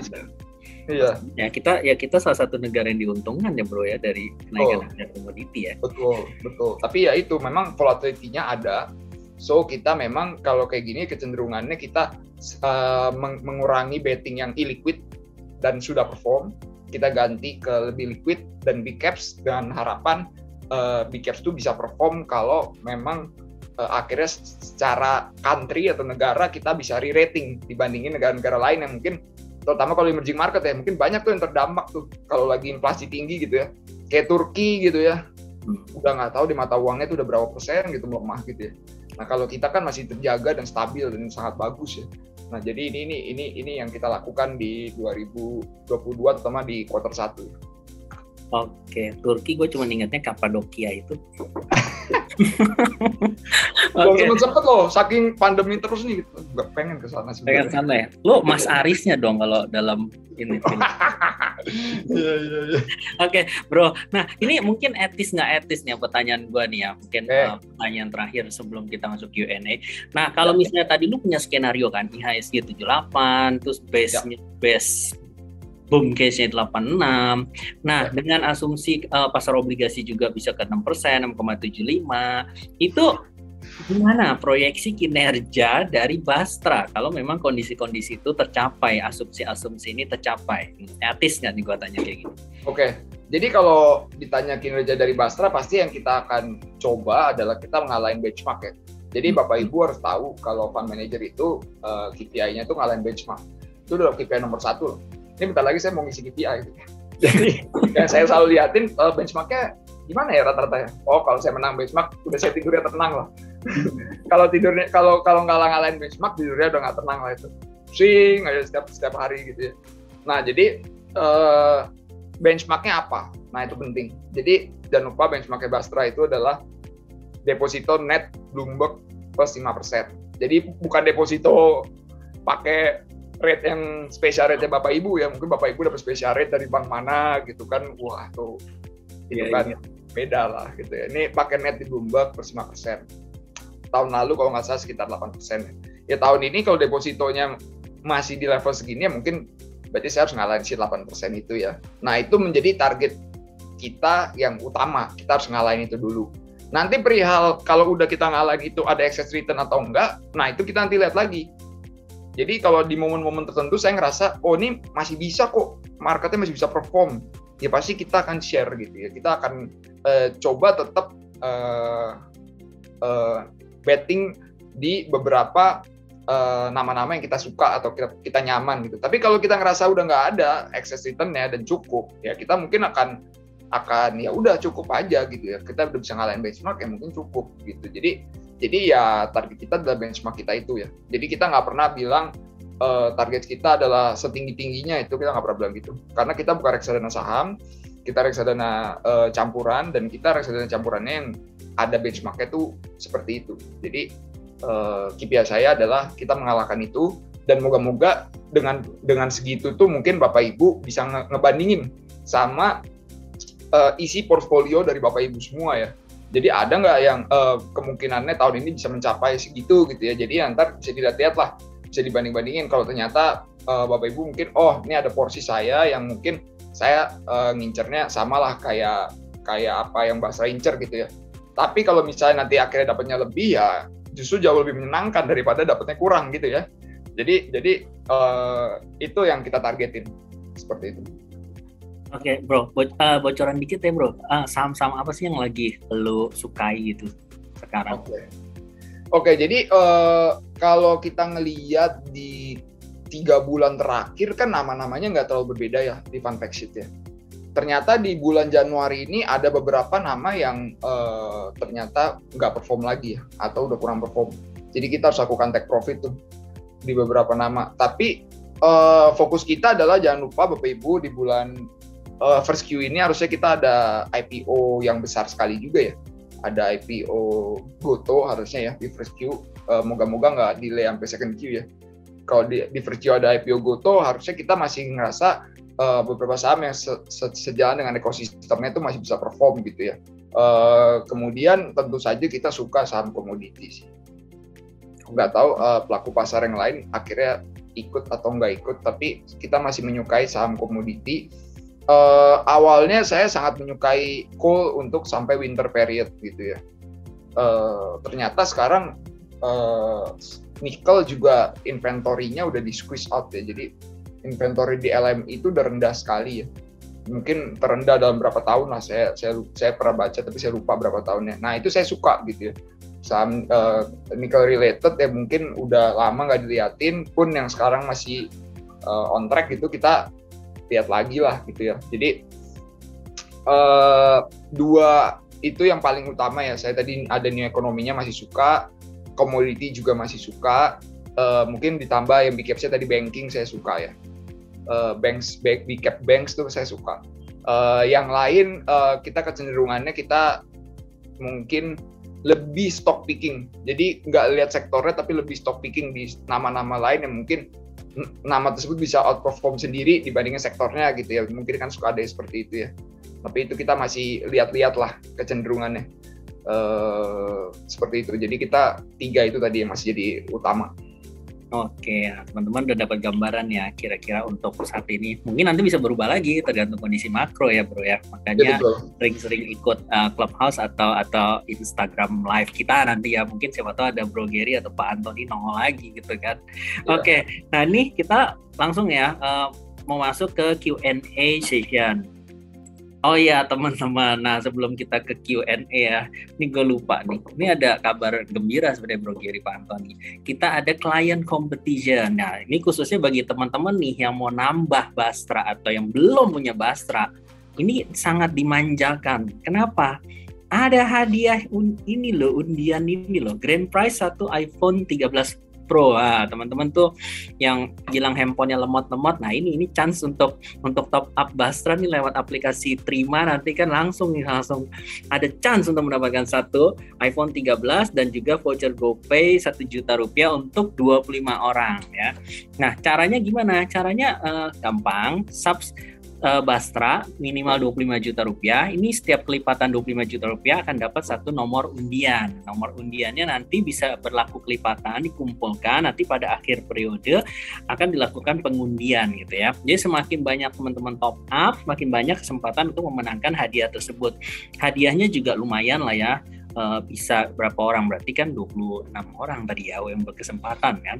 Nah bisa nambahin modal juga untuk top up lagi nanti kalau dapat hadiahnya. Teman-teman bisa langsung detailsnya hubungi call center kita ya di 29249000 atau ke cabang-cabang Trimegah kita yang tersebar di berbagai kota ya, atau juga pantengin medsos kita juga informasinya banyak. Nah itu bagi teman-teman yang belum top up Bastra, itu ada kesempatan menarik, jangan dilewatkan.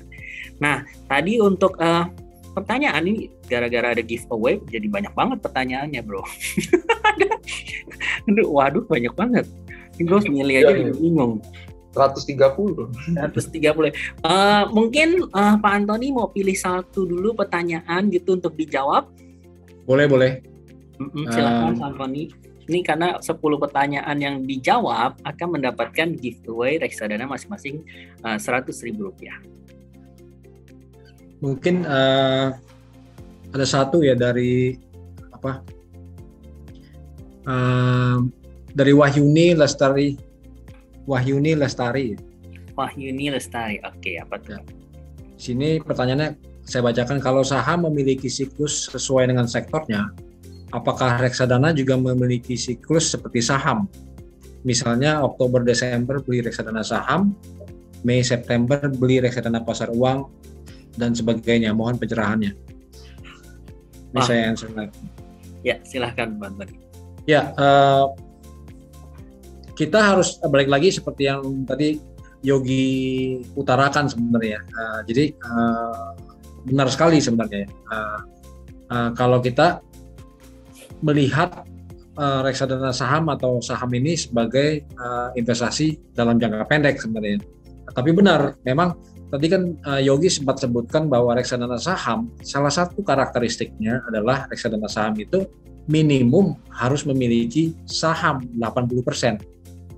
Nah, kira-kira tadi jadi pertanyaannya kan apakah saham memiliki siklus sesuai dengan sektornya gitu. Nanti naik atau turun bulan-bulan tertentu. Ya, mirip pasti reksadana saham karena kan harus memiliki saham minimum 80%. Nanti kalau mereka bullish mungkin lebih, bisa 90-95%. Otomatis gerakannya itu pasti seirama dengan pasar saham untuk reksadana saham. Jadi kalau reksadana pasar uang seperti tadi bilang Mei September beli reksadana uang, pasar uang, reksadana pasar uang cenderung stabil. Ya returnnya kan karena kan itu adalah obligasi pasar uang ya, instrumen pasar uang jangka pendek, obligasi yang kurang dari 1 tahun gitu. Jadi cukup stabil returnnya, kuponnya berjalan terus gitu. Jadi itu pasti returnnya stabil. Gitu. Tapi ya betul reksadana saham akan bergerak sesuai siklus pasar saham juga gitu. Saya kalau tentang Oktober Desember belinya, Mei September beli reksadana pasar uang sih, saya kira itu secara statistik kalau saya percaya nggak selalu konsisten seperti itu terus-terusan kok. Tapi memang tadi saya sebutkan bahwa reksadana saham ujung-ujungnya kalau memang time horizon kita hanya sekedar setahun, which is not good ya Bapak Ibu atau teman-teman investor sekalian, jangan membeli reksadana saham dengan time horizon yang pendek sebenarnya untuk di tradingin seperti itu. Sebaiknya jangka panjang. Tapi untuk menjawab pertanyaan tadi, betul siklusnya sesuai dengan pasar saham. Gitu Yong. Oke, sip. Semoga menjawab ya tadi ya. Menjawab. Oke, nah kita giliran aja ya. Sekarang Bro Gary nih, silakan pilih pertanyaannya nih. Gitu. Ini adil ya semua ya. Oke, ini saya lihat ada dari Restuti Nugroho. Oke. Saya tertarik dengan Bastra. Kebetulan saya sudah punya reksadana RDC, reksadana campuran lah ya. Reksadana campuran sejenis lainnya dari manajer investasi lain. Apa yang membedakan Bastra dengan RDC sejenis yang ada? Apakah Bastra hanya bisa dibeli di Trimegah atau dapat dibeli di tempat lain? Kebetulan saya punya reksadana di kedua tempat tersebut. Oke. Belinya tentu saja di Trimegah ya, Bapak Ibu ya. Jadi betul. Kalau yang lain itu nanti coba tanya aja sama orang Trimegah dulu gitu ya. Jadi pasti sebaiknya belinya di Trimegah lah Bapak Ibu. Kemudian saya udah punya yang sejenis dengan manajer investasi lain. Oke. Jadi memang reksadana campuran kita itu menurut kita ini unik ya. Uniknya adalah mungkin reksadana campuran di manajer investasi lain itu tidak memakai benchmark yang sama dengan kita. Jadi kecenderungannya bisa jadi mereka memposisikan reksadana ini menjadi berbeda. Kalau kita tentu saja kita pengen mengalahkan benchmarknya ya, yaitu benchmarknya tadi deposito plus 5%. Dan dengan benchmark seperti itu tentu kita mau mengkonten juga volatility yang ada.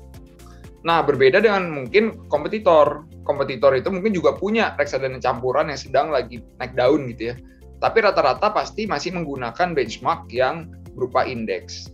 Dan rata-rata mereka memposisikan ini sebagai sebuah reksadana yang pengen memimik performance reksadana saham tapi fleksibel. Nah, kita nggak kayak gitu. Itu berbeda sekali.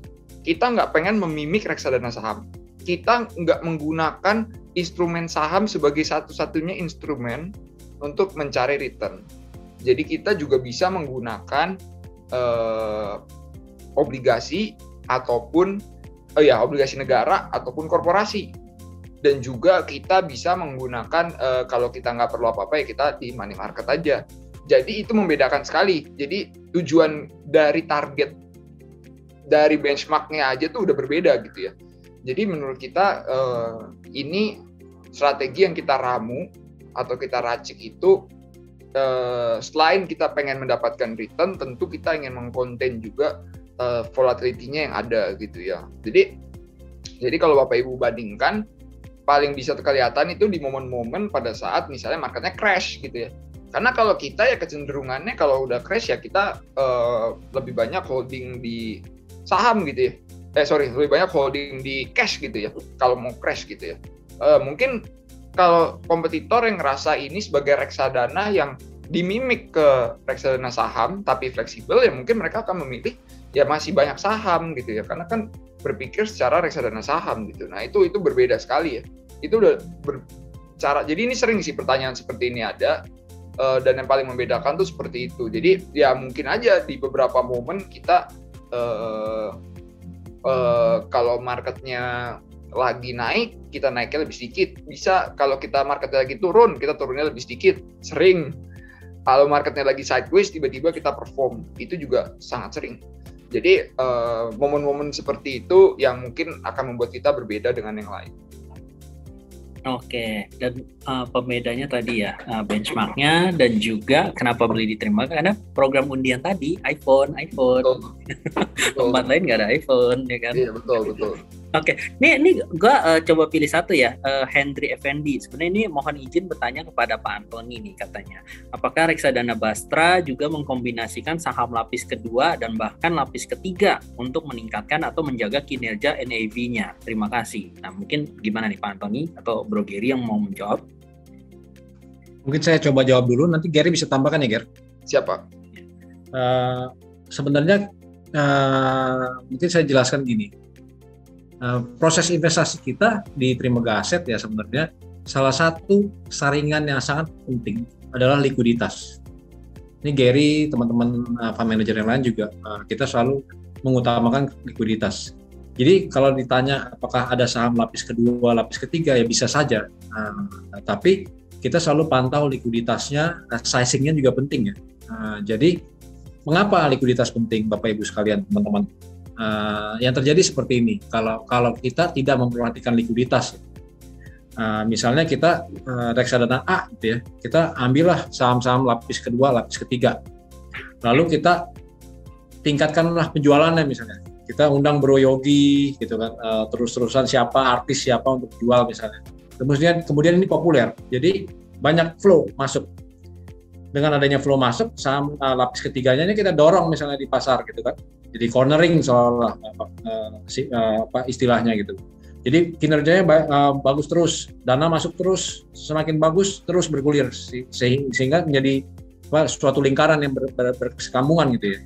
Tapi ini tidak baik, ya kan? Suatu saat kalau flow itu berhenti dan mulai ada redemption dan sebagainya, saham-saham yang tingkat lapis ketiga ini tidak liquid, itu akan mendorong kinerja pelan-pelan turun, lebih banyak orang redeem, waduh jelek, tambah banyak redeem, terus kemudian bergulir sehingga seperti lingkaran setan akhirnya.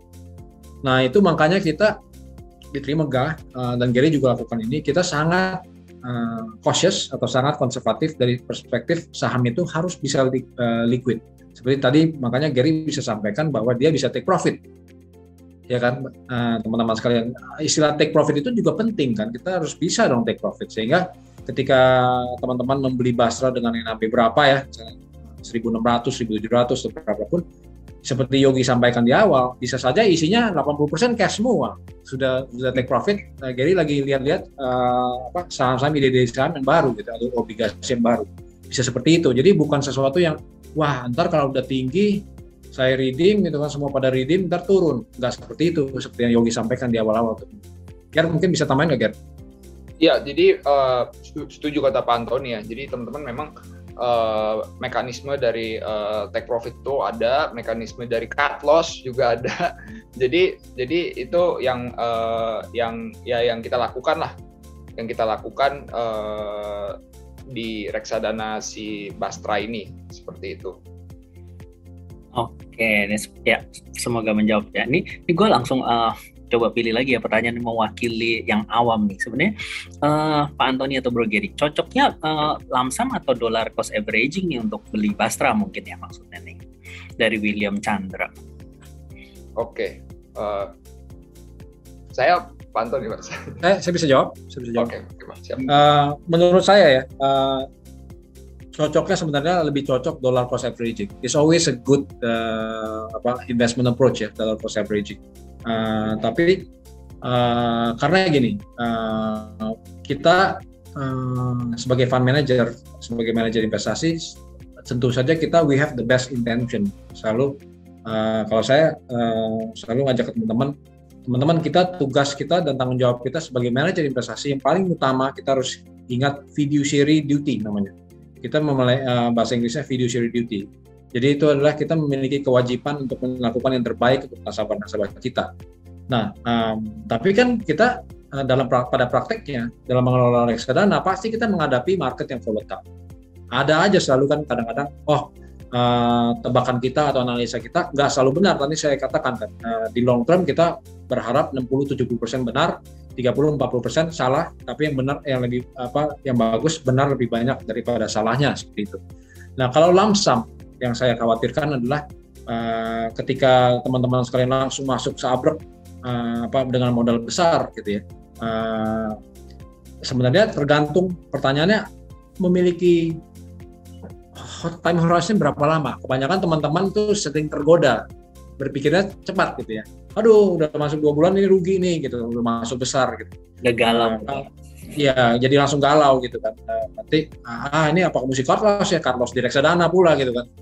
Nah, sebenarnya kan itu kalau teman-teman jelas horizonnya jelas bahwa ya saya mau berinvestasi untuk long term. Sebenarnya nggak masalah mau lamsam atau dollar cost averaging.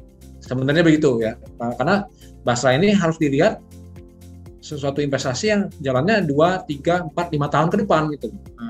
Mungkin lebih pendek dari reksadana saham ya. Kalau reksadana saham kan 5 sampai 10 tahun. Jadi sebenarnya lump sum bisa saja. Tapi kalau dari pengalaman saya, teman-teman investor cenderung tergoda gitu ya.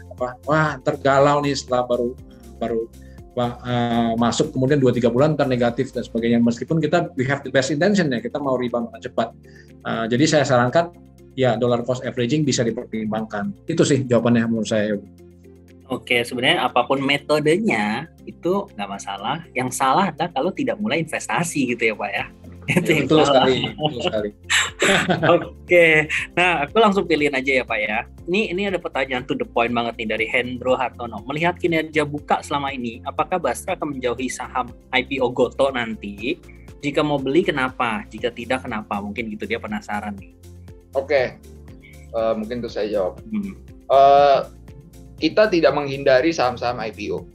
Jadi yang kita lakukan adalah kita akan melakukan research apakah saham IPO tersebut bisa memberikan return sesuai dengan apa yang kita mau atau tidak gitu ya. Karena kan kita tadi kan targetnya melawan benchmark kita itu ya, deposito plus 5%. Ya kalau dari saham IPO ini bisa ngasih segitu, ya kita tentu saja kita mau gitu ya. Dan kalau enggak, ya enggak. Nah itu juga tadi saya nyambung lah jawabannya yang tadi ya, yang pertanyaan lapis 2 atau lapis 3. Lapis 1 juga kalau bisa memberikan return di atas benchmark kita, itu pun kita mau. Kita malah senang malah, karena itu kan liquidity-nya besar gitu ya.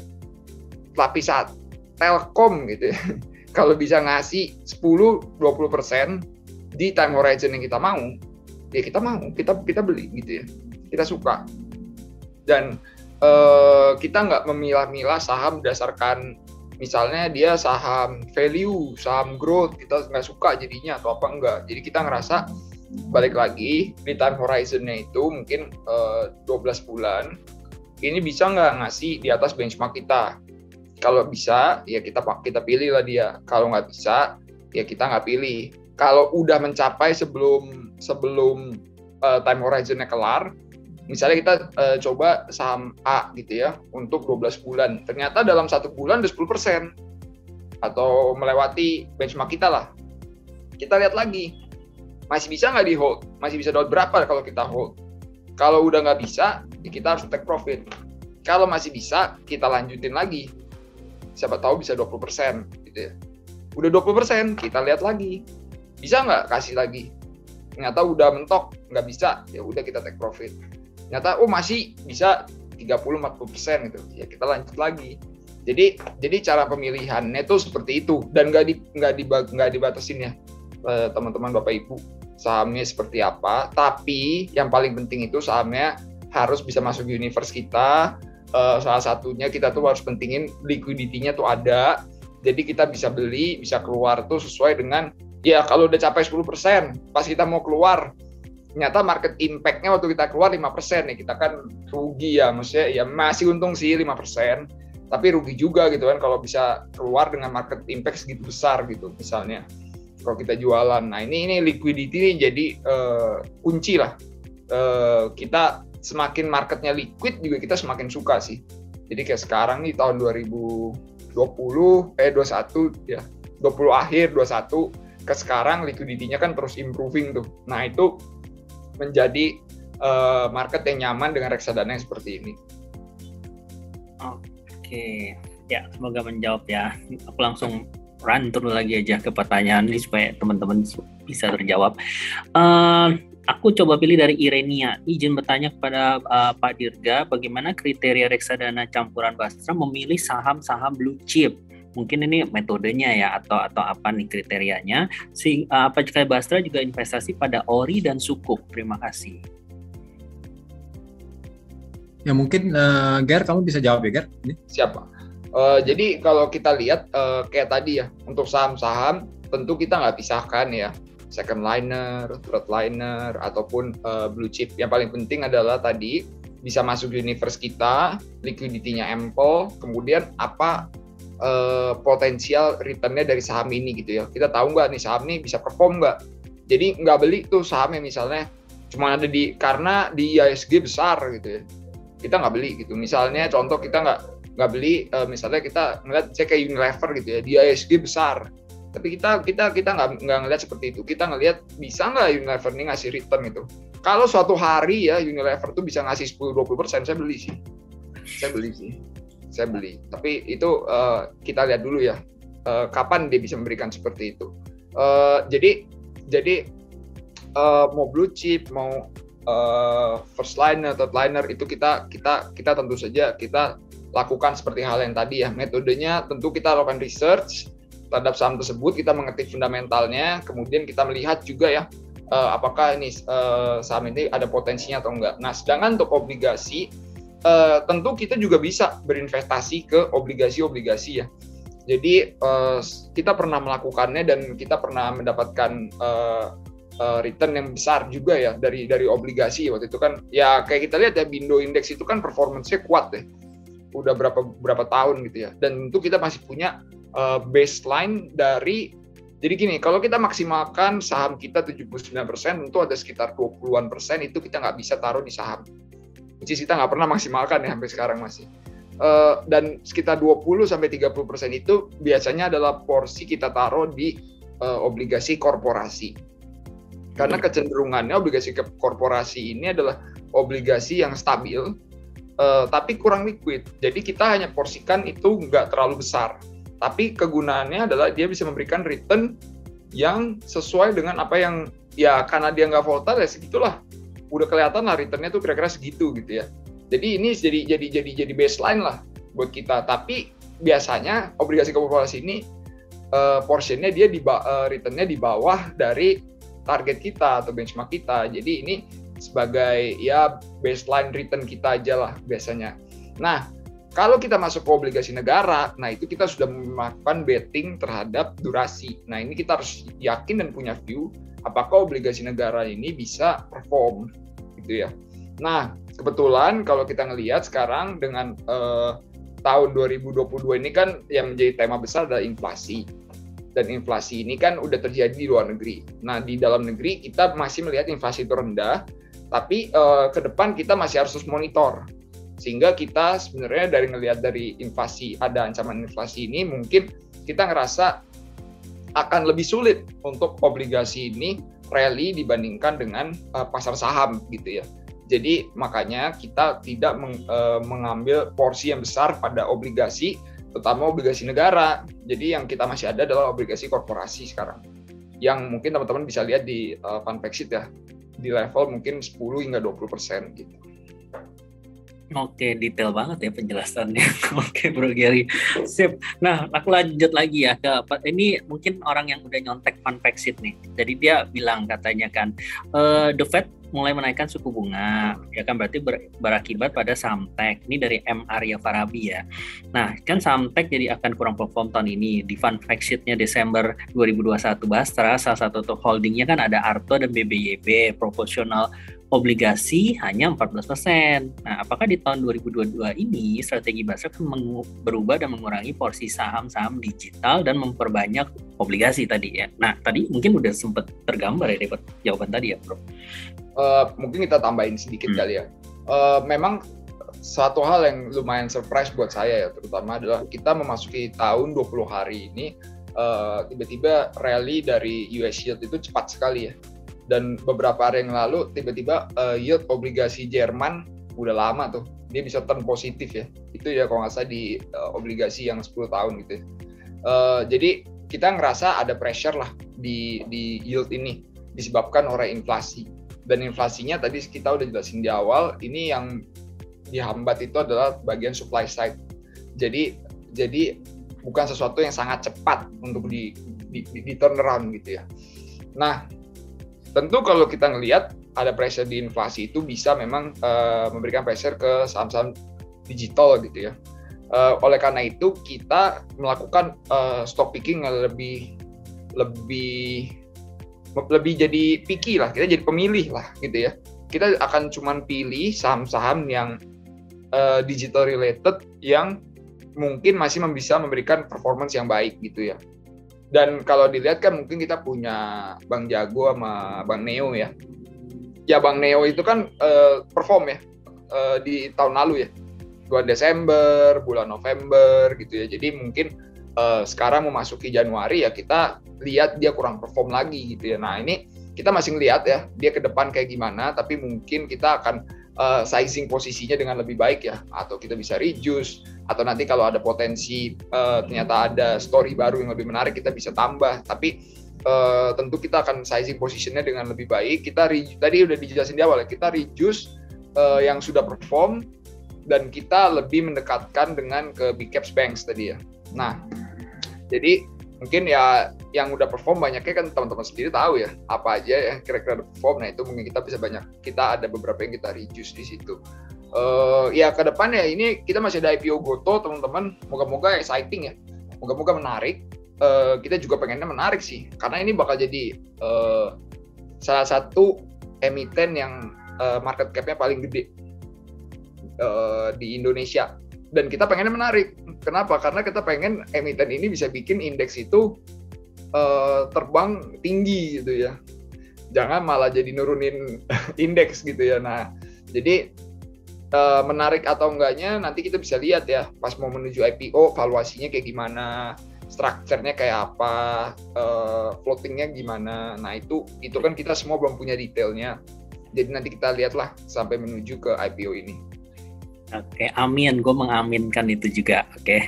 Nah, ini bro, ini pertanyaan lagi atau Pak Antoni ya. Jika dikaitkan dengan tipe investor yang risk taker atau risk averse, menghindari resiko gitu, maka Basra lebih ditujukan ke tipe investor yang seperti apa dari Ronnie Tan? Gimana ya? Good question.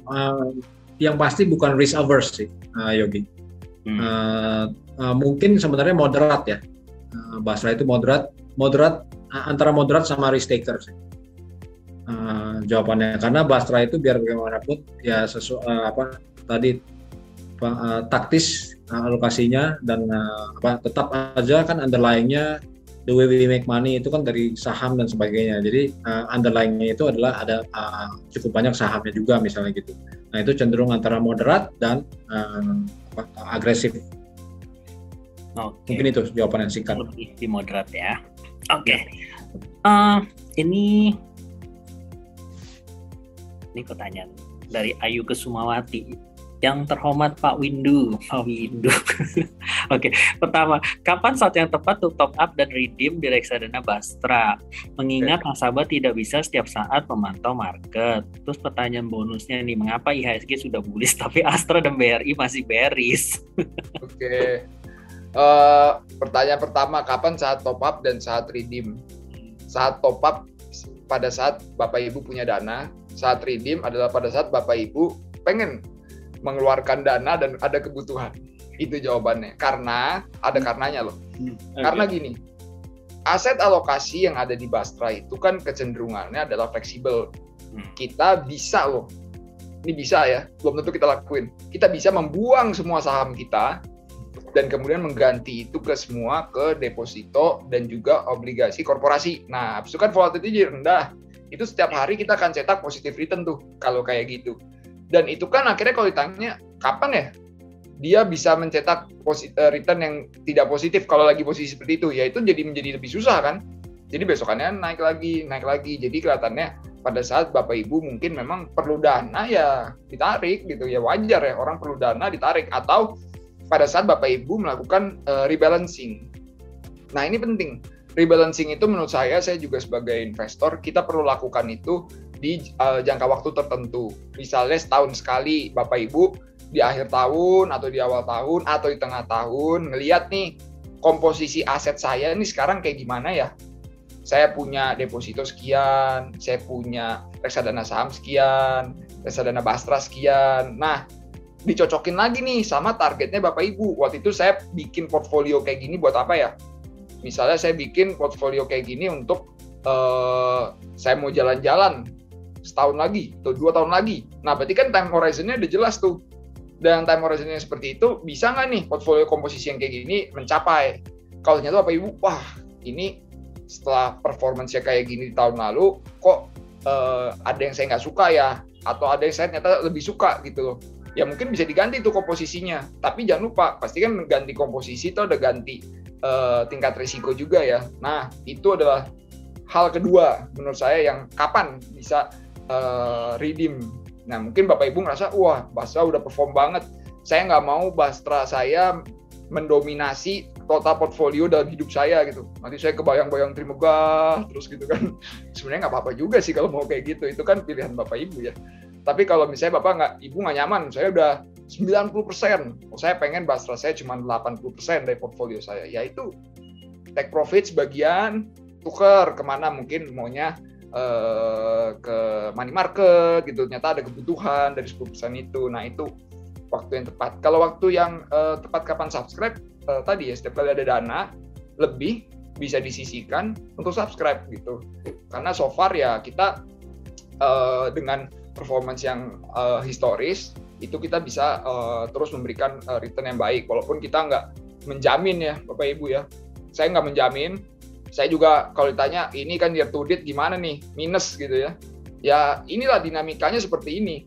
Nggak mungkin yang selalu return gitu ya, maksudnya selalu return lagi selalu positif gitu ya, itu udah nggak mungkin Bapak Ibu, itu nggak mungkin. Jadi kalau yang selalu positif itu selain deposito, Bapak Ibu harus pertanyakan tuh, nah itu bener nggak bisa dapat return yang kayak gitu secara konsisten. Tapi ya kalau kita lihat dinamika pasarnya kayak gini, Bapak Ibu bisa lihat saham top 10 atau emiten top 10-nya ada apa. Kelihatan juga kan mana yang lagi perform, mana yang enggak dari top 10-nya itu. Nah itu yang akhirnya bisa kelihatan di performance reksadananya gitu ya. Jadi ya tadi ya, subscribe kapan, redeem kapan seperti itu. Oke, jadi mungkin fokus ya. Saya boleh tambahkan nggak sedikit? Boleh silakan Pak. Tadi kalau ditanya kapan saat yang tepat untuk redeem, sebenarnya begini. Jadi yang teman-teman investor harus sadarkan, at least dari sini ya kita petik pelajaran hari ini webinar, Bastra itu sebenarnya Gary dan tim ya itu sudah merealisasikan profit untuk teman-teman sekalian. Jadi itu suatu portfolio isinya macam-macam gitu kan. Dan sebenarnya sudah kalau misalnya ada saham yang naik banyak, udah waktunya take profit dan nganggur dulu di cash atau di obligasi dulu, kemudian cari kesempatan berikutnya. Jadi sebenarnya Gary dan tim itu sudah teman-teman investor sudah mengoutsourcekan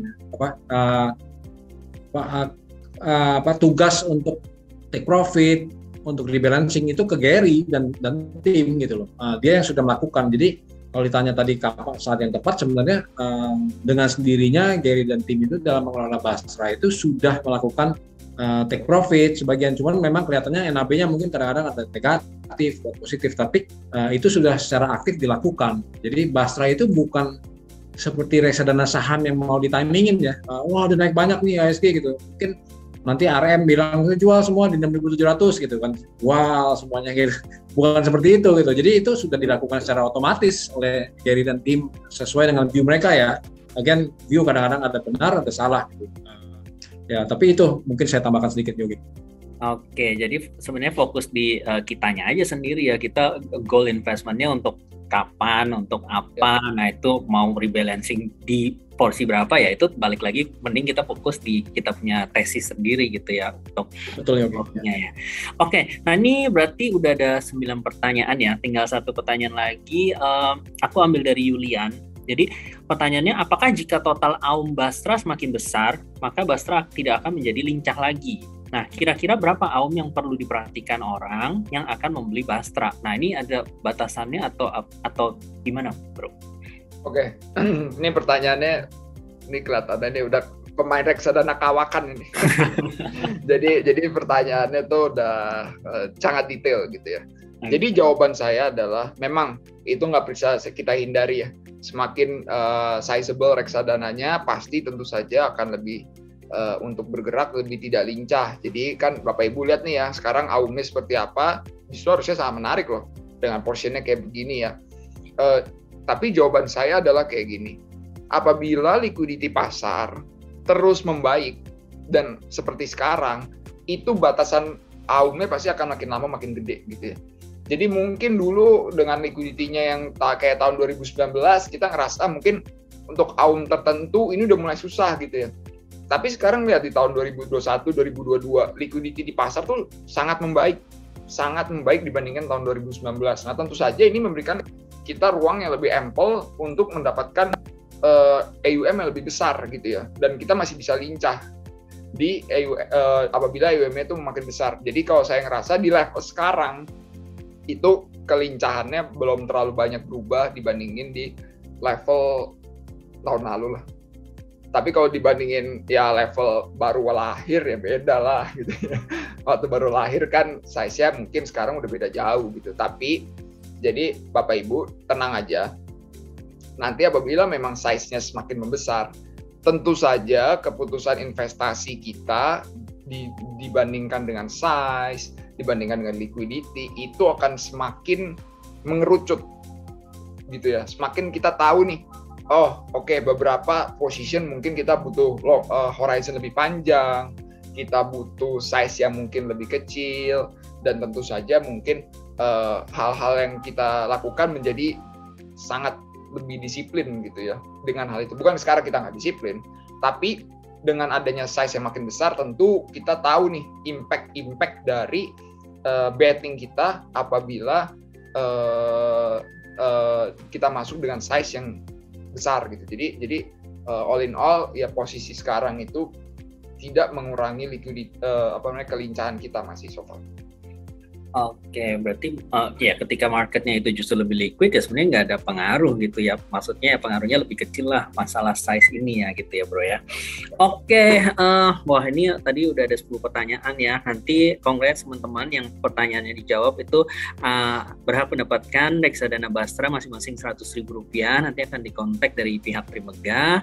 Dan kemudian saya sedikit remind lagi ya. Jadi kita ada client competition, ini undian bagi teman-teman yang mau top up Bastra ya atau belum punya Bastra nih mau beli. Jadi setiap kelipatan Rp25 juta subscription di reksadana Bastra berhak mendapatkan satu nomor undian yang sampai dengan tanggal 22 April ya, itu batas akhirnya. Nanti teman-teman bisa kumpulkan kupon undiannya, poinnya itu berlaku kelipatan, dan hadiah utamanya tadi ada iPhone 13 dan juga ada uang Rp1 juta gitu ya untuk 25 orang pemenang. Jadi ini semakin banyak teman-teman subs, tentu dapat kupon semakin banyak, kesempatan untuk menang juga semakin terbuka lebar gitu. Jadi teman-teman enak nih, selain dapat returnnya gitu kan yang dari Bro Gary gitu ya, pengolahannya juga nanti ada dapat hadiah juga gitu kalau beruntung kan. Oke, ingat sampai 22 April saja ya teman-teman. Oke, thank you banget. Mungkin ini udah 1 jam lebih gitu ya, udah hampir 2 jam. Detail banget penjelasan tentang Bastranya. Kita juga jadi tahu nih strategi pengelolaan Bastra seperti apa, kenapa bisa konsisten ya mendapatkan return di atas 20%. Karena tadi kan kata kuncinya flexibility-nya ya, dimana teman-teman dari Trimegah Asset, Bro Gary gitu ya, mengelola portofolio Bastra ini kan dengan sangat fleksibel.